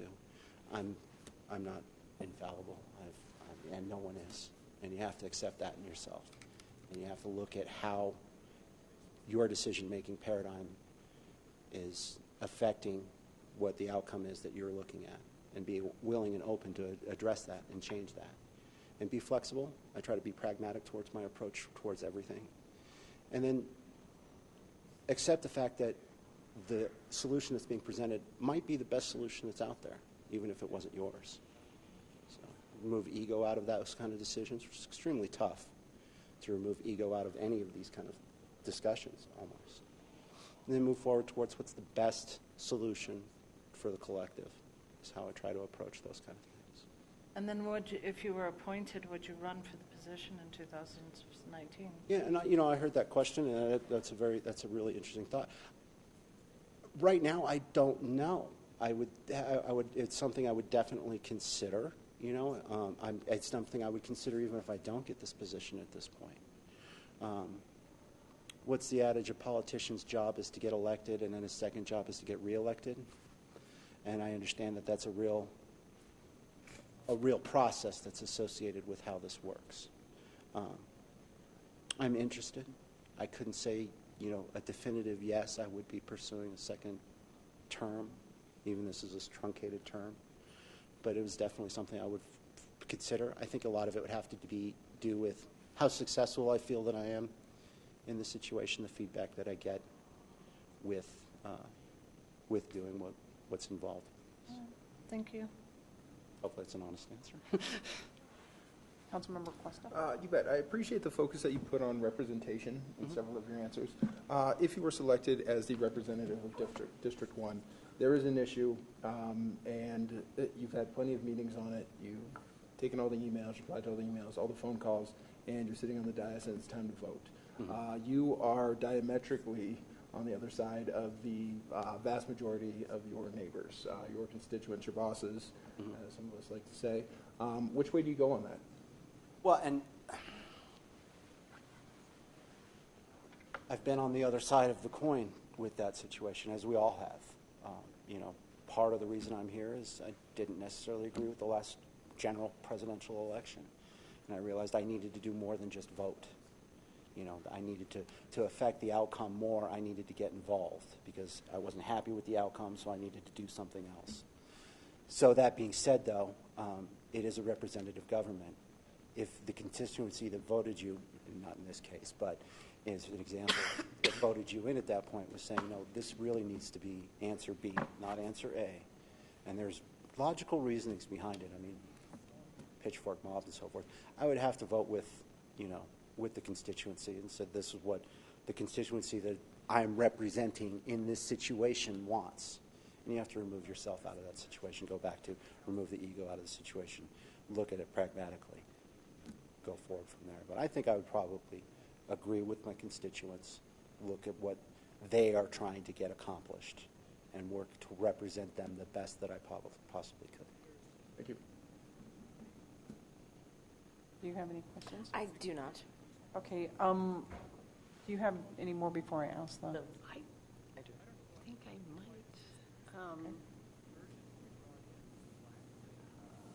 Properties, I think, having to do with how do we, you're talking a bit, I think you're on the right thing with some of what's going on in all the city in terms of development and figuring out the balance there. How do you think a group needs to think through that process? We have, new developments coming up all the time. What would be the process that you would want a group to go through, that you would want to be a part of? Well, I think Those tough decisions and creating the future that we don't yet know. yeah, and it's hard, to know how something is going to impact. I think that I know that there's a process involved in that already, as far as how that goes about happening. I think that obviously the one element that I think that is missing to a certain degree at this point is making sure that the community has an input and say in how something is going to be executed. And I think that greater involvement at that level is going to be critical to developing this area to its fullest extent. I think recognizing what key stakeholders are affected, making sure that they get their say in what is going on, and not just acquiescing to progress for the sake of progress. There has to be a smart way to approach that so it's beneficial for both the developers and for the people that are affected by the development. So, I mean, it's coming big, there's too much available areas within Inglewood, and specifically within District 1, for it not to just go completely through the roof in the next 10 years. Yeah, you're right. I mean, there are some we can't control because it's property right. Yeah. It's my property, and Yeah. I have certain allowances to do, and so Exactly. people can do it. So figuring out how to Balance that. And I think on the business side, I think a greater emphasis towards retail development is critical to success in this area. I think especially when you look at the Inglewood marketplace around here, continuing to grow that and develop that is going to be an economic engine that's going to be unstoppable if it's done correctly. Thank you. Sure. Okay, thank you. So are there any questions that you wish we would have asked that we did not ask? The one that I came up with is, why do I want to do this? Yeah, I mean, really, you know. That's a great one. Why do you it, want to do really this? is, you know. You know, is it a narcissistic pursuit or something like that, or anything along those lines? And again, you know, I look back and check your ego and make sure that you're doing this for the right reasons. I want to be involved because I think that this is a great community. I've enjoyed the time that I've spent here. I think there's so many positives for living in this area. And, you know, to be honest, when I first was looking for houses, I wasn't even looking in this area. My real estate agent was just like, I got this place. We need to go look at it. And I'm like, I wasn't even looking in this area. And, you know, bought it that afternoon. So, without doing any of the normal research that you do when you buy a house and looking at the neighborhood. But I loved the property so much that I picked it up. After I had grown into the house, I grew into the neighborhood. I really discovered the charms, the character, the feel of the entire area. It's great because still has that, you know, elements of, you can see the 1950s billboards in front of the Gothic. You can see what that strip was like back then, but you can tell now that it's moved into the modern world. So, and I think that balancing that is going to be critical for how that looks in the future.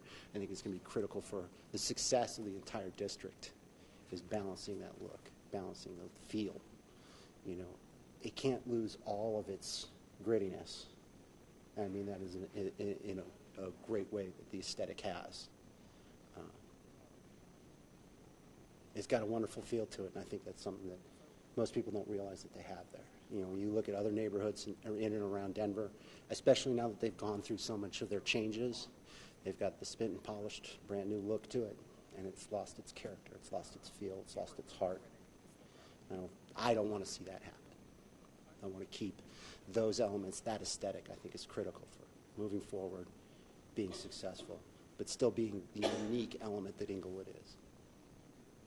I do have one follow-up question to that. Do you think that your neighbors feel like they have been heard in the process of all the redevelopment that's going on in that area? No.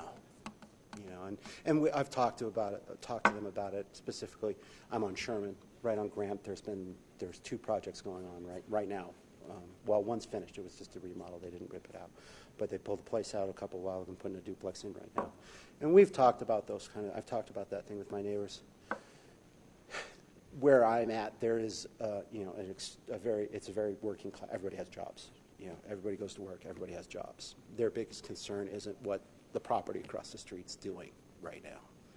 You know, sure, when we're out in the alley kicking the dirt around, then, you know, those conversations come up about this or that or what's happening. On a day-to-day basis, I don't think that it's on their agenda. They're like the rest of us. They're trying to get through the day and make sure their paycheck comes in and got food on the table. I think that kind of reflects back to a little bit of some of the change and outreach that needs to happen to make sure that those people are aware of what's going on and how they can be a part of it. And especially when we're going to be approaching the new residents of Inglewood that are moving in, when we start approaching the millennial crowd that's going to be having the money to eventually buy a house, and they're looking for an affordable place to do that. You know, Inglewood's definitely still within that bracket, even though we've seen the ridiculous property gains that we have in the last 10 years. How we communicate that what the vision is, what the policies are, how we want to do this is going to be key to being successful in moving forward with this whole thing. Okay, thank you. You have just a couple of minutes, and so if you'd like to share some concluding thoughts with us. Well, like I said, I thank you very much for taking the time. You know, I mean, and for you guys' commitment to making Inglewood a better place. I mean, it's admirable that you guys are all in the positions that you're at right now. I appreciate the work that goes into doing this. So as a voter, as a resident, as a taxpayer, I appreciate that.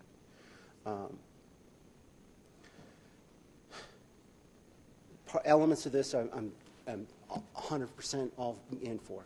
Gangbusters, let's go. And there's a large unknown that I don't know about, but I embrace those kind of situations. I'm really, really up for those kind of challenges. Just personally, to expand, to learn, to know more, to meet new people, to learn a new way to go about doing things. Those are the elements that I really crave in life. and that's what I'm looking for. So I greatly appreciate your guys' time with this. I really do. Hopefully, if I'm not selected for this, I can find a way to be involved somehow, someplace in my community. So if I can help with anything and anybody, please, you guys all have my contact information, I'm sure. So, Thank you. again, thank you so much. Yes, thank you so much. Greatly appreciate it. Have a good evening. Yeah, I appreciate it. So raining out there? It was when I came in, but that Yeah, was a I while know. ago. So. Did you want to discuss about the other thing while we have a minute? Or- I don't want to leave it to the end. Okay. Do we want to take a little bit of time to discuss that other article that? I'm in. Having the final. Like a summary, I don't know, whatever you want to call it. There's better words than I can come up with. That's okay. As soon as council member, I think everybody's in. Councilmember Olson will come up No, with the she right said, term. no, she said she was getting some hot No, I water. said there's better She words. said she was getting water. I said there's better words to describe whatever we're asking them to do, and I said. Oh, I okay. see. I don't know. I just said a summary, but I don't know what would be Just Well, Mayor an Pro Tem, opportunity. I don't know. recap. You mentioned or that this might something. bring up the part. Okay, actually, Councilmember Questa, and then we'll. Well, you mentioned this might possibly bring up some more inconsistencies in the process. Do you mind expanding on that? Or you think Well, those might arise? The only thing that I was thinking is when there is an interview process, somebody is always first and somebody is always last. And it's possible, I don't know exactly how I know staff called and set up the, do you want to tell us, did you give all of them a choice where they wanted to Yes, be? I did. Okay, all right. So obviously, as it filled in, then it narrowed, but they all had a choice in where they wanted to interview. Except for the last guy, right? Yeah. Whoever was, Last guy. whatever time slot Last was person. remaining. So here's I think we're maybe adding more onto this that would create more problems for us than just leaving the way it is and just moving from here. Everyone was given an opportunity to, have concluding remarks, and I just think we're creating more work for ourselves also. Yeah, as I've been sitting here, I've kind of let it mull in my stomach, in my head, and I've thought, it might be just way more headache, and it might just messy it up to the point where so far it's not like anybody's failed at anything where they've No, really it's to or been anything. great. And I think, So I'm starting to kinda feel the now same way. thinking, no, I'm starting to feel the same way, that I'm trying to make something fair that, quite honestly, then I guess I'm inherently agreeing that there's a piece of it that's unfair. There isn't anything that was in this design that I think makes it unfair.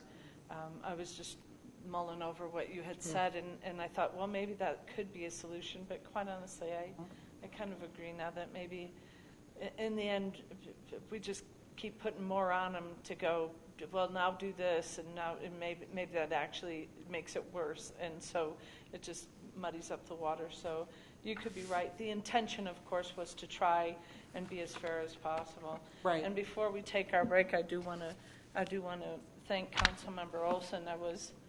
I think all of us in this council, and I greatly, I want to say, just chokes me up. I greatly appreciate that the issue that we had talked about before, when she said, "I trust you." I mean, we need to trust each other, and I don't think any of us. And there was a situation that got brought up about how we all kind of are handling whether we say hi to a candidate or not or whatever. And when Councilmember, sorry. that's all right. I don't When really Councilmember mind. Olson said, Makes me human. we have to trust each other, and that we trust each other. And this isn't that we're trying to scope each other out and try and catch each other doing something wrong so that we can gossip or talk or create division amongst us. And I was concerned that might be happening. And she assured me that is not. And when as much trial and tribulation as you and I have gone through to say that we can trust each other through this process, mostly that we are not making decisions ahead of time, that we don't aren't trying to lobby any person or talk to a candidate about this process after they had applied. And I trust all of you, and I greatly appreciate that you said what you said, because it put me at ease that we are going to honor this process, have the conversation, and make sure that we're not making decisions outside of this body. That's what I thought it was. So if there were nuances to that weren't understood, you have my sincere apology. But I have, and I'm glad that you trust me, that I take that serious, and that's how I do. Now, if that looks different to other people, then whatever makes you comfortable. But I know that all of us are going to go ahead and honor that and make the decision at the table. And I trust all of you, and I think this has been going very well, and I wouldn't do anything to mess that up. Right. And thank you, Linda. Thank you very much. And I just thank all of you. I mean, I do think the process has been going very well. I do believe the questions have really drawn out each person differently, but we've gotten answers that will help us make our final decision. Well, it was a stab in the dark, but I think you're sorry, we can't make it all. To I'm that not note, going to add anything more to it. my biggest concern were the first two folks, and mainly the turnaround on the question time. That we finished those up in 24-hour turnaround for them. Having said that, at least from the outside looking in, from what I gathered, they both seemed very well prepared, and they didn't seem to be short on answers or in any way, I would say from my perspective, again, shortchanged on the time they had. Nor have I heard anybody express it that they felt that they've been rushed or hurried. I'm comfortable with the way it is. I'll echo that. I think it's been pretty smooth thus far. Right. I should again be careful what I say too soon, but seems so far so good. Or say it often enough and do make it reality. So. There you go. But I do have to go. I do still Right. need the break. If it's Yes, we're going to take a break now. So I appreciate how the process is going, and I'm glad it came up, because I do think we do need to talk about these things when they come up. So thank you. All right, Thank you take very a break. much. We got And about 9 minutes. And again, from our thing from Mr. Waldner, I know that if anybody has an issue, please, I will put that invitation out. I'm accessible and available. Come to me directly and let me know. Thanks. Did you think I was worried about something last night? No. Because I certainly wasn't. I just figured No, that's why I asked you. we're watching this as each other. That's why I asked you.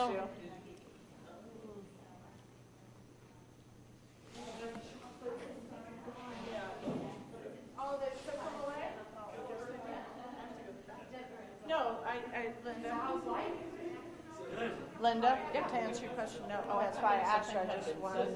No, because I heard the comment Amy made. It wasn't. As we were going to the bathroom, that was all I said. When she failed to out last night, someone asked me what just happened. I said, she's failed out. Because I wanted to get back and get right.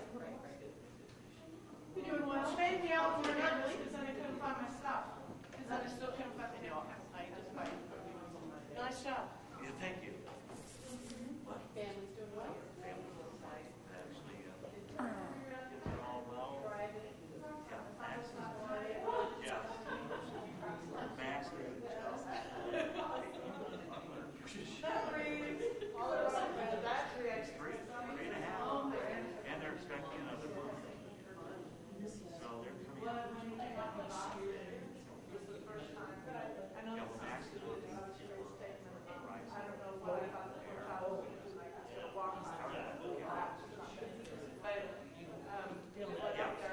Yeah, standby, which in Alaska, they don't have direct Wi-Fi.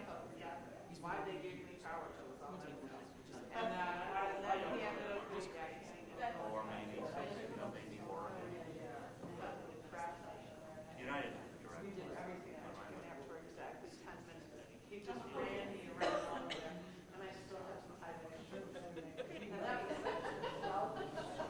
We're going to Hawaii, that's a different story. Different stage of life. My last foray into making tie-dye, but when I was a kid, all the time, kind of twisty way to do stuff and everything, so. But, well, it depends on what you Well, yeah. And it wasn't funny.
Just a little concern that maybe you can feel comfortable coming directly to people. Name opening for phrases, so maybe we could set something up.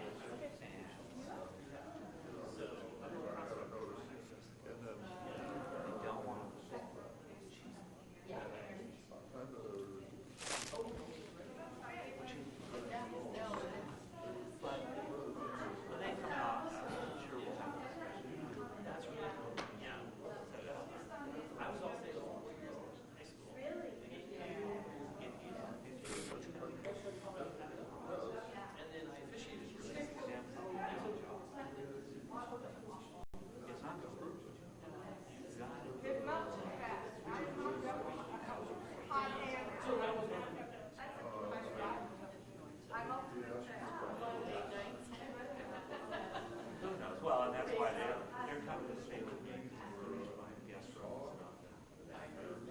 They're going to stay with me. They're only here for 3 months. Oh, yeah, for sure. A lot of people always think it's not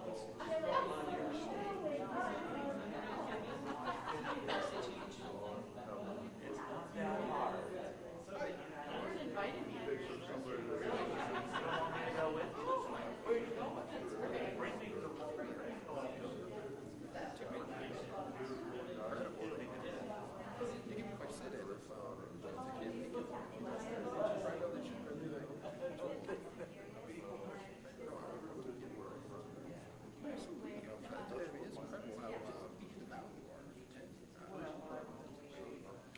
Sure. So, well, and then that was certainly a first-hand question the other day. What do you think about that?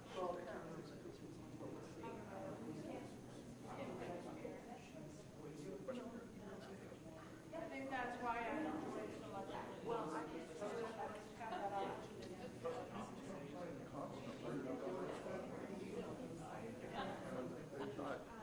No, I might as well be 12. Might as well be 18.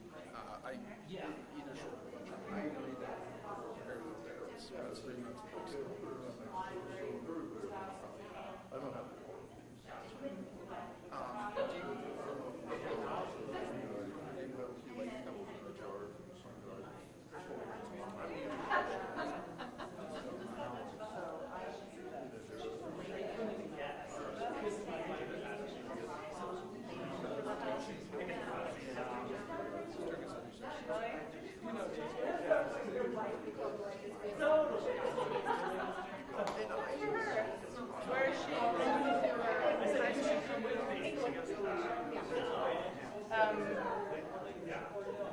Yeah, she likes school. So I have a program that she wanted to do. like a special program? I don't know yet. We've talked about ELA for middle school. Oh, that's right. She's still. Yeah, she's No, in you seventh. said 7. Oh, yeah. Yeah, so not high school will be in 2 more years. Yeah, she likes school. We got some nice notes from her teachers recently, so that was cool.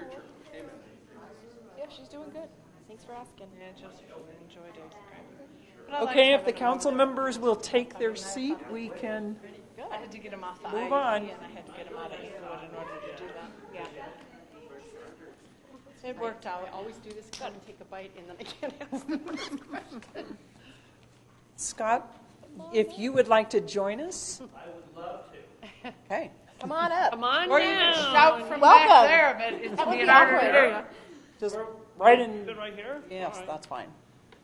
A little different setup than last. Yeah. Yes, yes. So, Stand there if you want. The choice is yours. Okay, no, you can't. Can I sit? yes. You got to go get the podium. Thank you. Welcome, Scott, Thank to you. the candidate interview. Thank you for taking time to apply and to come and interview with us. And so with that, I'm going to turn it over to Councilmember Olson for the first question. Thank you, Jency, and I need to do the first one. I know you know these, but just Sure. what they are. What qualities, characteristics, and vision do you believe you have that make it a compelling case for your candidacy as a District 1 council member? And if you can give us some examples of those things, All right. that'd be great. I wrote a few notes, so Good. I better, since, I'm getting older, I better put on my readers. Okay, so we talk qualities, characteristics, and vision. So other than being energetic, passionate, confident, engaged, and courageous, I also feel that I'm very self-motivated. For example, after 20, like I talked about, after 20 years in corporate America, I said to myself, this just isn't doing it for me. I need to do something different. And I came across this quote that's going out on a limb because that's where the fruit is. And I decided that's what I was going to do is try something different, find a business that resonated with me, and that's where I came across the Welcome Mat franchise, the business that I own today. So again, just talking about being self-motivated and courageous to do something different, that's one of the main things and qualities that I have. Again, being a business owner, I believe motivated leaders desire to achieve above and beyond expectations. And that's really, again, why I decided after so many years in corporate telecom. I worked for MCI, if you guys recall MCI, which became WorldCom, which became Verizon. 16 years there. And then, of course, Verizon purchased us, and they said, oh, you guys are great, but we've got another group in Weldon Springs, Missouri that does what you do, so thanks for all your service. 110 people, just like that. So I started working for Time Warner Cable after that for another 6+ years, and it just finally got to the point where I said, I got to do something different. I was working 7 to 7, wasn't around with the kids. My wife was raising the kids on her own. I'd get home, and she'd be exhausted, and just one of those deals, and I'd have a little bite to eat, read the kids to bed, and then I'd get up and wouldn't see them in the morning. So I said, I need to be present with my kids and their upbringing because this is the time to do it now, and life is too short. So with that, I'd say those are, some of the great qualities that I have. I think additional qualities and characteristics include being optimistic and positive. I'm also honest and transparent and have a high level of integrity in all I do. I'm a learner. I'm always looking to better myself and those around me.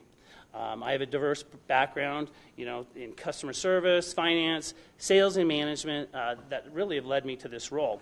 I listen, research, ask questions, and find best practices to improve everything I do. But I realize that we are human and we make mistakes. But you got to learn from those mistakes and take the necessary steps to improve. And then, of course, when I talk about vision, I just want to make sure, all residents in Inglewood have a greater voice in everything we do. I want to be focused on the needs of our residents and businesses alike. And, of course, we need policies that permit rational and responsible development, but also retain what makes Inglewood so special. We need to be smart about land use while continuing to be business friendly. And we also need to be understanding of the social issues that exist in our city and how we can better help those in need. I think that is my answer for question 1. Mr. Danford, what do you think is Englewood's greatest asset? Well, our people, of course. But other than the people and just the great amenities that we have, I think talking about positive results and assets of the city is I feel like we've really gotten budgeting under control, or to the most part. I think budgeting has been one of the key factors in the strategic outlook for 2018. I also think another great positive result and asset of the city is that we're focusing on attracting new businesses and investing in existing businesses. And then the third thing I thought is I really appreciate that we're promoting community engagement through events like the block party, the holiday event. The city magazine, I think, is awesome, as well as the different community outreaches that we're involved in. So, and what can we do to improve, or what are things we can improve on? Yes, and then, yes, go ahead. Yeah. So really one of my big things, and I know it's so difficult in terms of budgeting, but just social services in general. For years and years, Inglewood, we've always been, let's say homelessness, let's just push that under the rug and maybe it'll go away. Well, it's not going away. With what Denver's doing and pushing all the homeless out, they're starting to move obviously down, but we got to do something about it. And it's not like, okay, we have the budget to do something about it, but certainly we could partner with nonprofits and come up with some kind of, maybe a task force or some kind of entity that helps figure out how we can better help those in need. We certainly can't, or my thought is, we can't just do sweeps and people along the South Platte that I saw today, and I'm like, so where are they going to go now? They're going to go down to Littleton or going to go back to Denver? They're probably going to ultimately be back in the same place. Then we go back again, give them a ticket for $500. Well, they're not going to pay the ticket, so we got to figure out something in some way to help them. Partner with nonprofits, more community involvement, always look for ways to get volunteers, study more, task force, generate community interest. There's a possibility, taxation.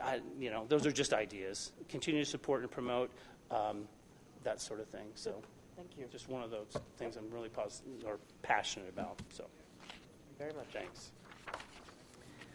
Okay, and the question I have is, give us an example of a time when you had to work on a team to accomplish a goal, and there were vastly different views of that goal or how to get there. Tell us what you did, what was accomplished, and what you learned. Okay. I've had numerous situations. Most recently, I'd say, there's a few. I'll tell you a couple. When I was with Verizon, I was a collections manager, finance manager, and we did accounts receivable for big businesses. So our customers were Amazon, Mattel. We had a situation where the AR director for Amazon, or whatever one it was, didn't find that the billing was correct. So I got together with my team, and we came up with a new way to show, we came up with a new billing system, if you will. Brought in a few different people, and people were adamantly like, no, this is what they owe, this is the way it is, but the customer couldn't see it. They weren't getting it. So we had to come up with a formula to present the billing in a different format so that the customer could understand it. Ultimately, we got to the point where we got on the phone with the customer, went through the process of what we had gone through to show and document that this is the right billing. Ultimately, it came out to where they were agreeing on 95% of the outstanding AR. Ultimately, that turned out to where we implemented a new billing process for our large customers. Another instance would be with Time Warner, where we had so many metrics to gauge our employees and how well they're doing. And it was something like 20 different metrics. And we had a turnover rate of over 50% in a call center, which is unheard of because people they were so fed up with the goals and what you had to do to obtain, your bonus, et cetera, et cetera. So sat down with numerous employees, representatives, supervisors, to figure out how we could streamline the process to make it more advantageous for everybody. So we got folks that were the highest performers, folks that were in the middle and the lowest performers, to come up with a plan to make it more simple. And something we figured out was instead of having 10, 12 metrics, we broke it down to 6. And it allowed people to want to come to work. And it made a huge difference. We ended up, when I left, we were at a 12% turnover rate as opposed to 50% when I started. So just a testament to working together as a team and coming up with solutions to get the job done. Okay. Thanks. All right. Yeah. Thank you. I want to ask a real quick follow-up question to the question that Councilmember Wink asked, I believe. And you said when you were down on where the people from the Platte, in that cleanup going to go today, were you part of that? Pardon me? Were you part of that? No. No. No, I was just driving by. And it was along Dartmouth and Platte River Drive. Yeah, and it just had, all these folks, all their belongings, et cetera, pushed onto the road. And folks just sitting there, obviously trying to figure out what they were going to do next. So, it's just, Well, it was thank just, you. I guess I misunderstood, so thanks for the clarification. yeah, it's disheartening to see that kind of stuff, at least for me. And, well, I think for all of us, it's always difficult. What do you do? But I didn't see it, Absolutely. so I didn't know what you were referring to, so thank you. Describe what you think are the key responsibilities of the council role in representing District 1, and then there's a second part to that question as well. So just describe what you think are the key responsibilities of the council role in kind of a little bit more geared toward District 1. Certainly. Well, in general, in terms of responsibilities of council, I would, just from my knowledge, obviously budgeting, managing the city's financial operations, legislating for the city, transacting city business, protecting the welfare of the city and its residents, providing community leadership. But more importantly, and I just think in general, in city council across the nation, those are some of the biggest things that you do. But mine is, really be an advocate for the people. Be present, meaning be available to citizens to reach out and listen to concerns and recommendations for improvement. We should be concerned not only with the conduct of daily affairs, but also with the future development of the city. Of course, we should devote time to problems of basic policy and act as liaisons between the city and the general public. Listen, engage, and listen more is really kind of my bullet there is, focus on best practices. See what's worked in the past and what things we can improve on in the future. We have to learn from the past, but we can't live in the past. We have to move towards the future. If there's an issue, be sure to uncover the problem, ask questions and listen, and work towards finding a solution. Okay. And what kind of time do you think it would take? And how would you utilize your time to understand and represent the District 1 well? Well, from different conversations, I would suspect a commitment of 15 to 20 hours a month. I would get out and meet more people in my district. Obviously after 22 years, I know quite a few people in my area. I really appreciated the town halls or the luncheons that Joe used to put on. I like that kind of idea, where I can have coffee with neighbors, something to that effect on a monthly basis. I would think providing an online and or direct mail survey to residents requesting feedback and suggestions for improvement might be a possibility. And again, engage, listen, and support those in District 1. Thank you. Thanks. Very good. Sir, thank you for applying. First and Thank foremost, you. I appreciate you throwing your hat in your ring and volunteering to serve the community. My question, there are many issues that challenge the city at this point in time. Creating a sustainable budget, infrastructure needs that outpace city revenues, rising housing costs, homelessness, drugs, and other urban crime, maintaining quality of life with increased population, and development, to name a few. What two issues are you most concerned about, and what ideas do you have in addressing them? And if two issues that do not make this list are at the top of your list, please interject. Okay, thanks a lot. Of course, I've touched on the social issue, the homelessness, that sort of thing. It's interesting. Crime and those types of social issues. Yes, I think we're more privy to what's going on because of platforms like Nextdoor or Facebook, but it's not like it's exponentially gone up, but we need to be aware of it. I think more of the issues are the homelessness in terms of the social issues. So to me, that's a real key aspect. But then smart growth and development, probably, ultimately number one.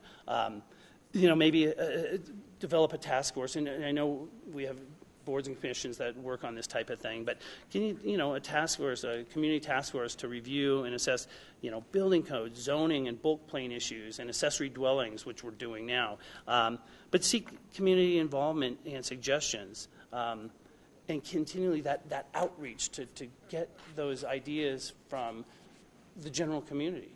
What's so interesting, even talking with folks last night, what may be an issue for you on your block is not the same issue for somebody on the next block. But you got to get out there and find out what that is and engage them enough so people will communicate with you and talk to you about what it is that their problems are facing. So otherwise, smart growth development and the social issues such as homelessness and crime. Thank you. To follow up on development, how would you go about that? Needless to say, I'm certainly new to this, but in my 3 months, I've received more emails regarding development than any other issue. Interesting. By far. How would you go about it? So, your approach to analyzing development. And let's stick with residential for now. Oh, sure. We got to be aware of just the putting too many people into smaller areas. We're seeing so much of the triplexes going in, and we got to be conscientious of where that is, and is that helping the city in terms of revenue, or is it diminishing some of the things that are important in terms of the historic value? That's one of those things. I reach out to people that have been in that type of industry and are in development. How can we make it more sustainable for the entire community, not just for developers to benefit? And again, I think task force working with not only business leaders but the community to see what is working, what has worked for other communities, that sort of thing, and then find best practices that we can fit into the city of Inglewood. Thank you. Thank you for applying and for being here with us this evening. My question has 2 parts. What would you say are 3 of your greatest strengths, and can you give us some examples? I know you provided some earlier, Sure. but Thank you. Greatest strengths, top 3.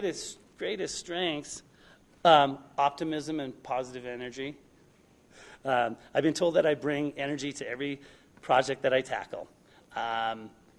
Ability to connect. I feel that I have the ability to connect with just about anyone, bringing a sense of cohesiveness to any situation. Experience, working as a team to determine best results and best use of funds, etc. I've got a couple more. I think that's good. I think it comes across pretty clearly. And then That's funny, because I get that. Yeah. Second part to the question is, what do you see as some of your personal growth opportunities, and how would serving on council help you with that growth? Well, of course, personal and professional development. Just by being involved in the different organizations that I am now, or even having the opportunity to be here tonight, it's a great learning experience, not only for me, but for my kids. I mean, they're like, what are you doing, Dad? And I'm explaining to them, and they want to know more. They want to learn more. I mean, that alone is a great aspect. Therefore, I mean, that makes me feel good all in and of itself. But then the professional development, learning more about what it takes to really run a city, and what it takes to budget the finances and all that sort of thing in such a bigger scope than what I deal with even with my little business. I'm relatively obviously new to city government, but I hope to just continue to learn and grow and be a leader so that I can share with those in the community. Great, thank you. Okay, does anyone have any follow-up questions?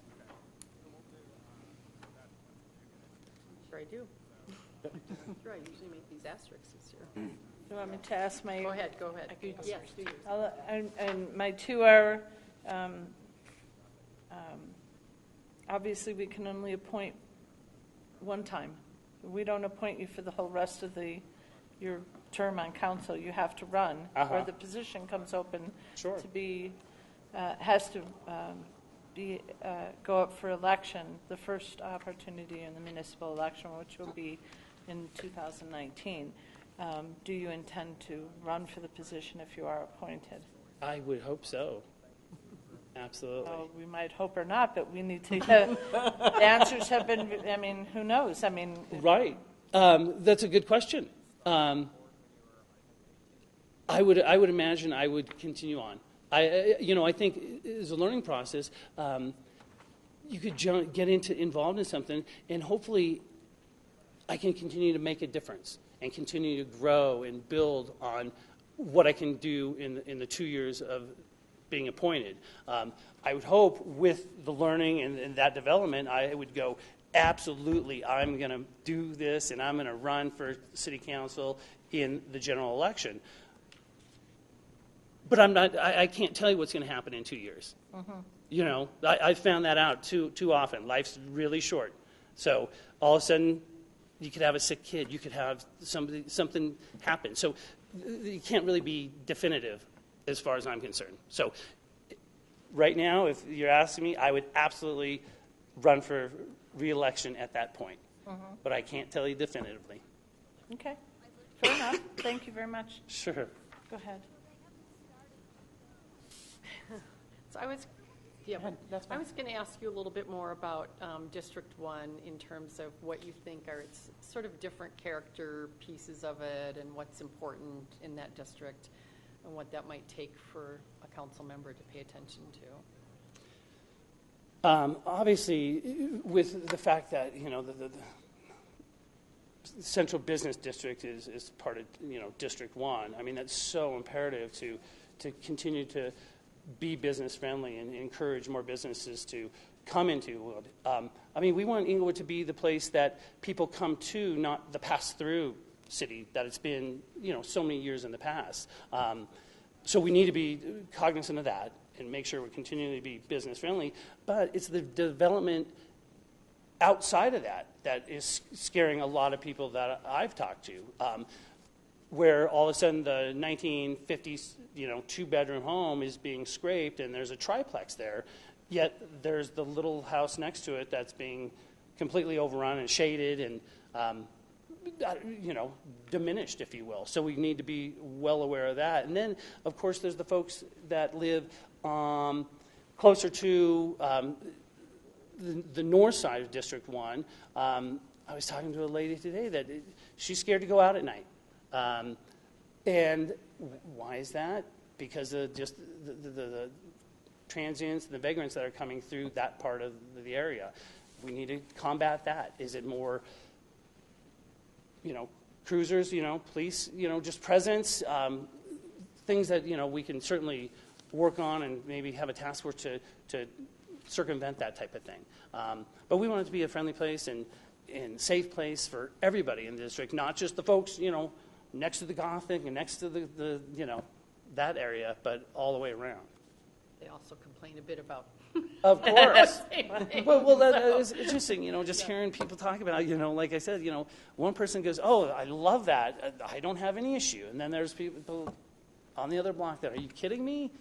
It's driving me crazy. People going up and down my alley and, searching through this and rummaging through this. And so there's so many different issues, but you have to be able to listen and communicate effectively and really take into account what everybody goes through and everybody's opinion. Thanks. Councilmember Wink, do you have something? Sure. Okay. Thank you, Mayor Pro Tem. We have approximately 18, I think exactly 18 boards and commissions. What could we do, what might you do to encourage good, strong citizens to apply and to step up and serve on those boards and commissions? Well, I'm a fan of historic preservation. Yeah. And good land use. My wife's a landscape architect, so we get a lot of information from her about just, proper building use and coding and that sort of thing. So, but I'm also a fan of keeping Inglewood beautiful task force. There was, did you say 18? And then, what else? I was just looking. Then, of course, the zoning commission, that sort of thing. Alliance for Commerce in Englewood, budget Absolutely. advisory. Oh, the ACE, yeah.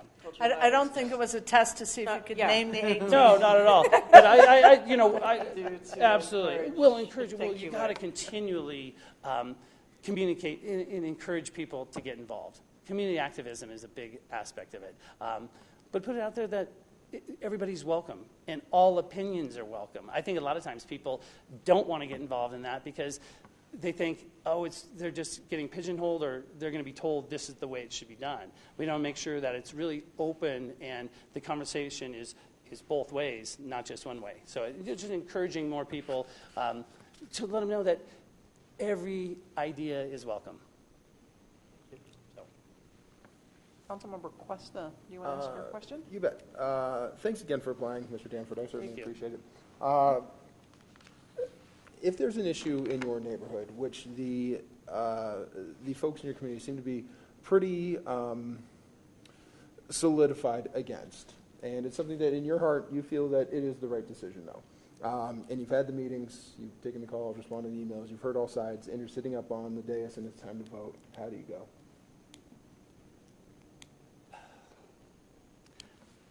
I really have to take everything into account. Obviously, weigh both sides of the issue. But if it's truly for the benefit of the city overall, I'm going to vote for it, whatever that may be. In contrast to the neighborhood's overriding Absolutely.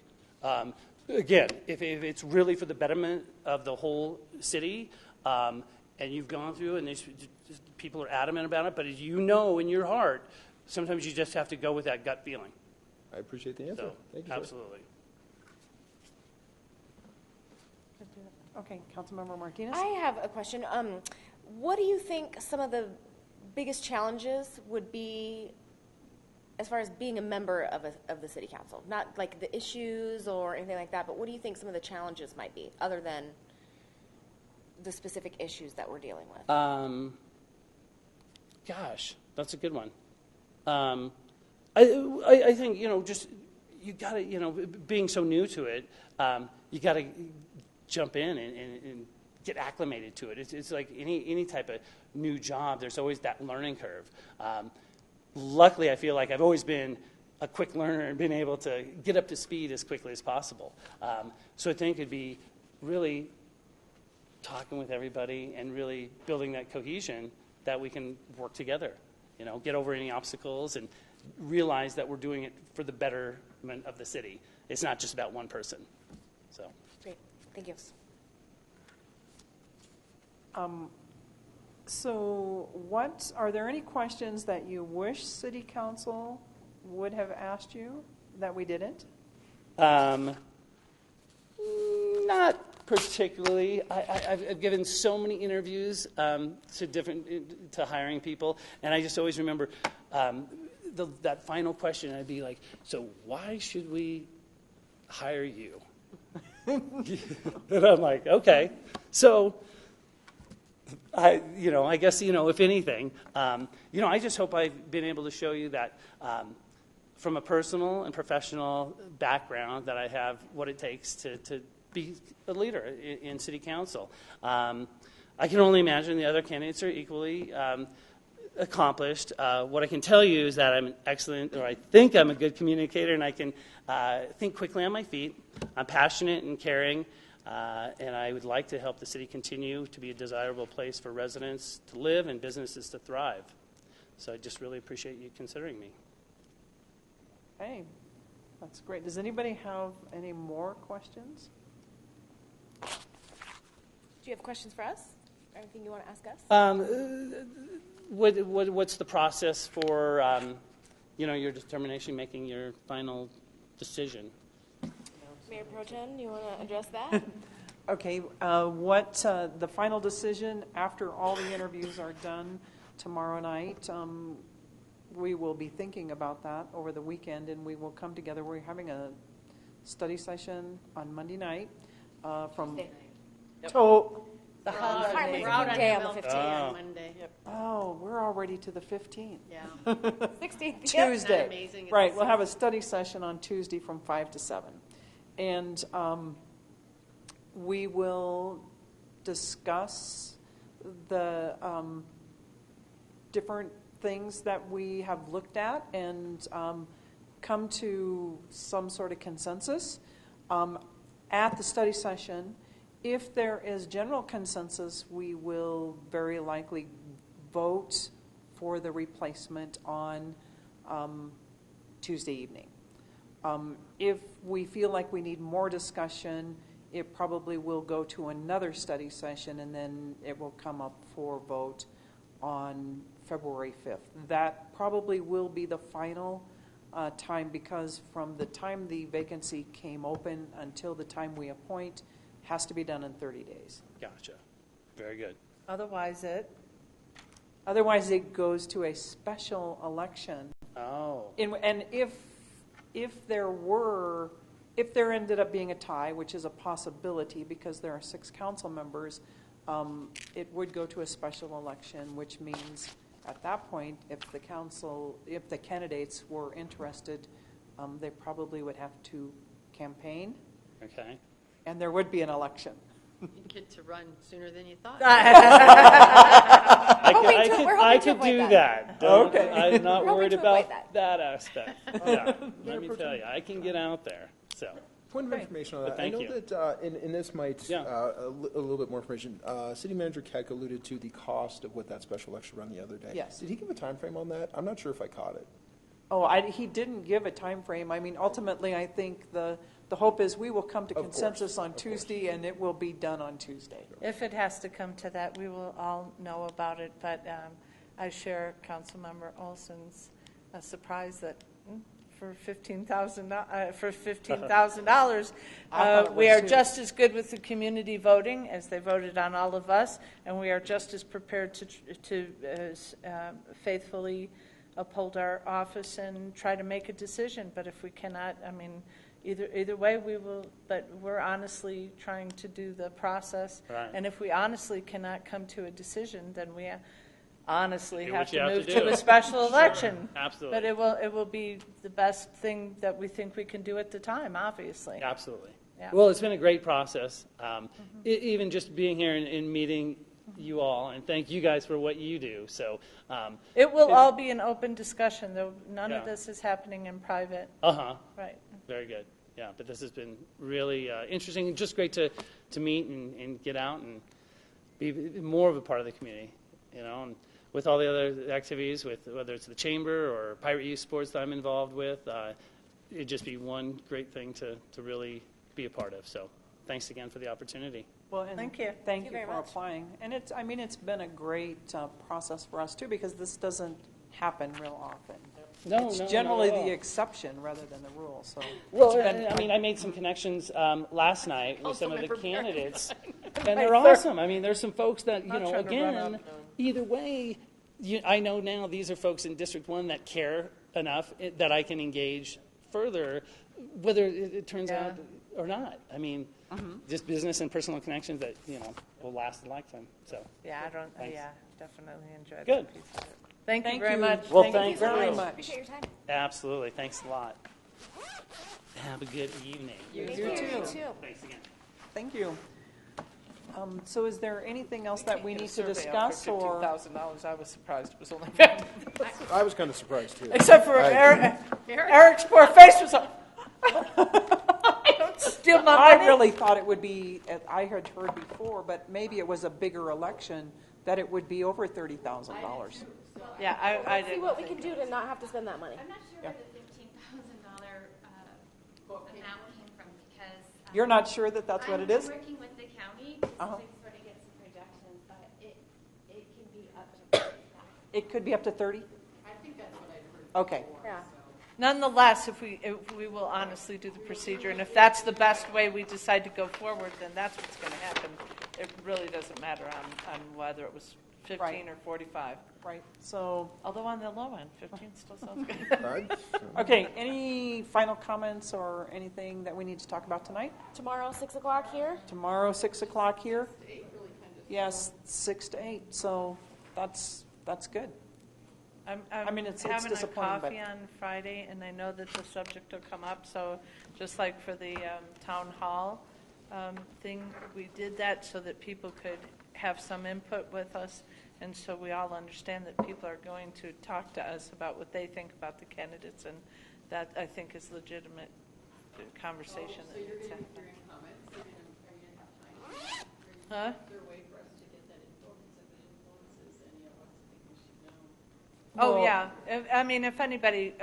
If anybody talks to us about it, I suppose we can just make sure we talk about it, because otherwise, what was the point of the town hall meeting to have if people weren't gonna, because that's what we said, we wanted people to have some input and see how they worked with them. So we actually didn't really talk about how we're getting that input.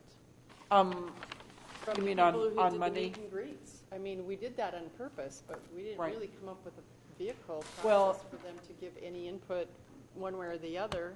When I sent out an email to my constituents that there was a meet and greet, and I invited them to come to the meet and greet and get to meet the candidates, and then I said, and then if you want to have input with your city council members, you should contact them.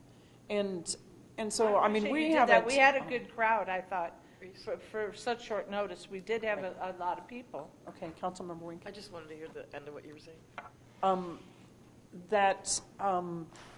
I think that I had a coffee today. There were a few people that came to my coffee that shared with me what they thought. I haven't made up my mind yet because we haven't completed the process. So I don't think it's wrong for us to take input from our constituents. If we've made up our mind, that is problematic. Yeah, yeah. Councilmember Yeah, we're Wilson, not done with the interviews. do you believe that that should be shared if there's a one-on-one conversation with a constituent? Well, I bet you will, right? Or no, I mean, I guess, I'm just trying to think it through, because I know people that were here that night. Yes, it was a good group, especially given, but it was a lot of family members and the people themselves. So I would not want to use that as the only, if we were going to get input and say just this group gets to have, is the only one that's going to. Oh, no, that well- we shouldn't be putting a whole lot of salt on. I mean, Right, we- right. Well, and that, I mean, Except for people who maybe have sat through everything. well, and also I do believe Mr. Keck shared with us tonight that a lot of people are watching the video streaming and the interviews. No, he said he was surprised. Apparently, they can tell how many can tell. people are watching, and he was surprised how many people were watching. So we're going to get contacted, and we serve our constituents, and I'm never going to not listen to what a constituent has to say. Right. What I share with them, similar to like when we've had court hearings and stuff, I've listened to somebody who was in a court hearing under, I think it was Dan Bronsman, said, you can listen, you just can't say anything. So I think, like you said earlier, I trust all of us that we would go through the whole process, weigh everything, and come to the table for a good discussion, and then have What that. I don't want it to come down to is saying, well, my constituents say this, or my constituents say that at the end of it, and going, oh my goodness, so like, how many people are we talking about? Right. I would hope we would make some, I don't know, what were you thinking? I really like clear boundaries of what is allowed and what is not, just so there's no gray areas. And as you've alluded to many, many times, which I truly appreciate, transparency is critical. So if we do have a constituent call and we don't even have a two-way conversation, they like so-and-so, should that be reported to the group? Is my question. No. And you're on the same page with that, I'm Councilmember going to Olson? clarify that. My constituents have privacy with me. If they wish to make a comment about somebody to me, they can make that comment. I don't have to comment back. I don't have to engage it. But I'm not going to out somebody and say, Right. Yeah, Lori said this, and Timmy said this, and Jackie said that. I don't have to do that. If what I do think would have to be disclosed, if somebody said, I think somebody's friendlier or smarter or nicer, I like their job better, I take all of those things into account just like everything else. What should be disclosed, in my opinion, is if somebody came forward and said, so-and-so kicks his dog and beats his wife. If there is some information that would come forward that would so skew my ability to make a decision, if somebody said, I am going to, if you don't vote for me if you don't vote for him for the council, I'm going to run a huge campaign against you and kick you out of office, I would probably disclose that, because I would say, I believe that I'm being put into a position that it's unduly influencing me. Otherwise, if it's normal kind of comments like, I thought these comments from this person were thoughtful, or I thought this, then I'm going to just take it into account like you're taking any assessment of something and deal with that. But I don't think we need to give some kind of little sheet thing. But if you feel that you are being influenced, I think, in a way that truly would hurt something or cause an issue, then I do believe that I would have an obligation to disclose that and say that I had been. I agree. If somebody says, I'm going to give you $10,000 if you vote for some, I should disclose that. Of course. I'd like to think I'm above influence. Yeah, regardless, but it should be more disclosed. and I really like the notion of discretion. Half of the And everybody is in agreement then that we shouldn't be. So-and-so Right. called me on Well, I so-and-so mean- time, and I need to tell everybody that happened. Right. And the Okay. truth is, I believe, as responsible council members, the weight of our decision should be based on all of the input that we got in this process, in what the candidates have presented to us, and what has what we've gotten here. I also think, in some way, that candidates that, or not candidates, but constituents that live in District 1, probably we ought to weight WEIGHT, what they say, perhaps more than, say, somebody that was in District 2. I don't know how we do that Those are personal logistically. decisions. I mean, we all have we're all. Okay. Can I Councilmember ask Wilson? our city clerk, are there any advisements on something like this that you've seen? I know this is a rare case, but and then maybe our legal counsel tonight, if you have anything we should be thinking about that we haven't talked about already. Right. It's not really a quasi-judicial process. You know what I'm saying? Remember when you were on the liquor council or liquor board? Yeah. You would take the testimony of the individuals who lived within the boundaries that had been set, but you wouldn't necessarily weigh the testimony of someone who wasn't within the boundaries. And as Mayor Pro Tem Russell has said, you would probably give more weight to someone who lives in District 1 than you would say in District 4, District 3, in terms of what they're saying about an individual candidate. And you can try and do that, but the problem is that we don't really. I think all of us are very intelligent people. We've all run campaigns and figured out how to get elected onto council, and I think we're all respectful enough to try and say, I don't have a decision on this. We're not through this process yet, so I'm going to do the very best I can. And if anybody, there's all people we respect, and if they have comments to us, they're going to make comments, and we weigh that information like we do everything else. So, right, and it's not as if we've just done a campaign on their behalf trying to get a bunch of people's input, because we've done nothing other than to let them meet them. Right. Any of you, you've got marvelous candidates. Yes, we do. Marvelous Yes. candidates. I don't envy you guys having to make a decision. Absolutely. and we still have more of the process to go through. But and to the people that we invited to that, I think that it was nice that so many people came, and I would encourage them, like the Mayor Pro Tem did, talk to each one of us and say what you thought about different people, because that's what we're supposed to be doing, is representing. We never intended to put ourselves in a bubble. Unless somebody wants to give me $1 million, I will disclose it and then go to Bahama. Then it's another seat to fill. For an $800 a month job, I doubt I'm going to get it. Okay. If that's all, we will adjourn this meeting. Thank you very much. See you tomorrow night at 6 o'clock. Thank you to our timekeeper and council tonight. Appreciate it. Nice to see you around once in a while. It's nice to see you too. Yes, it is good to see you. Have fun this week.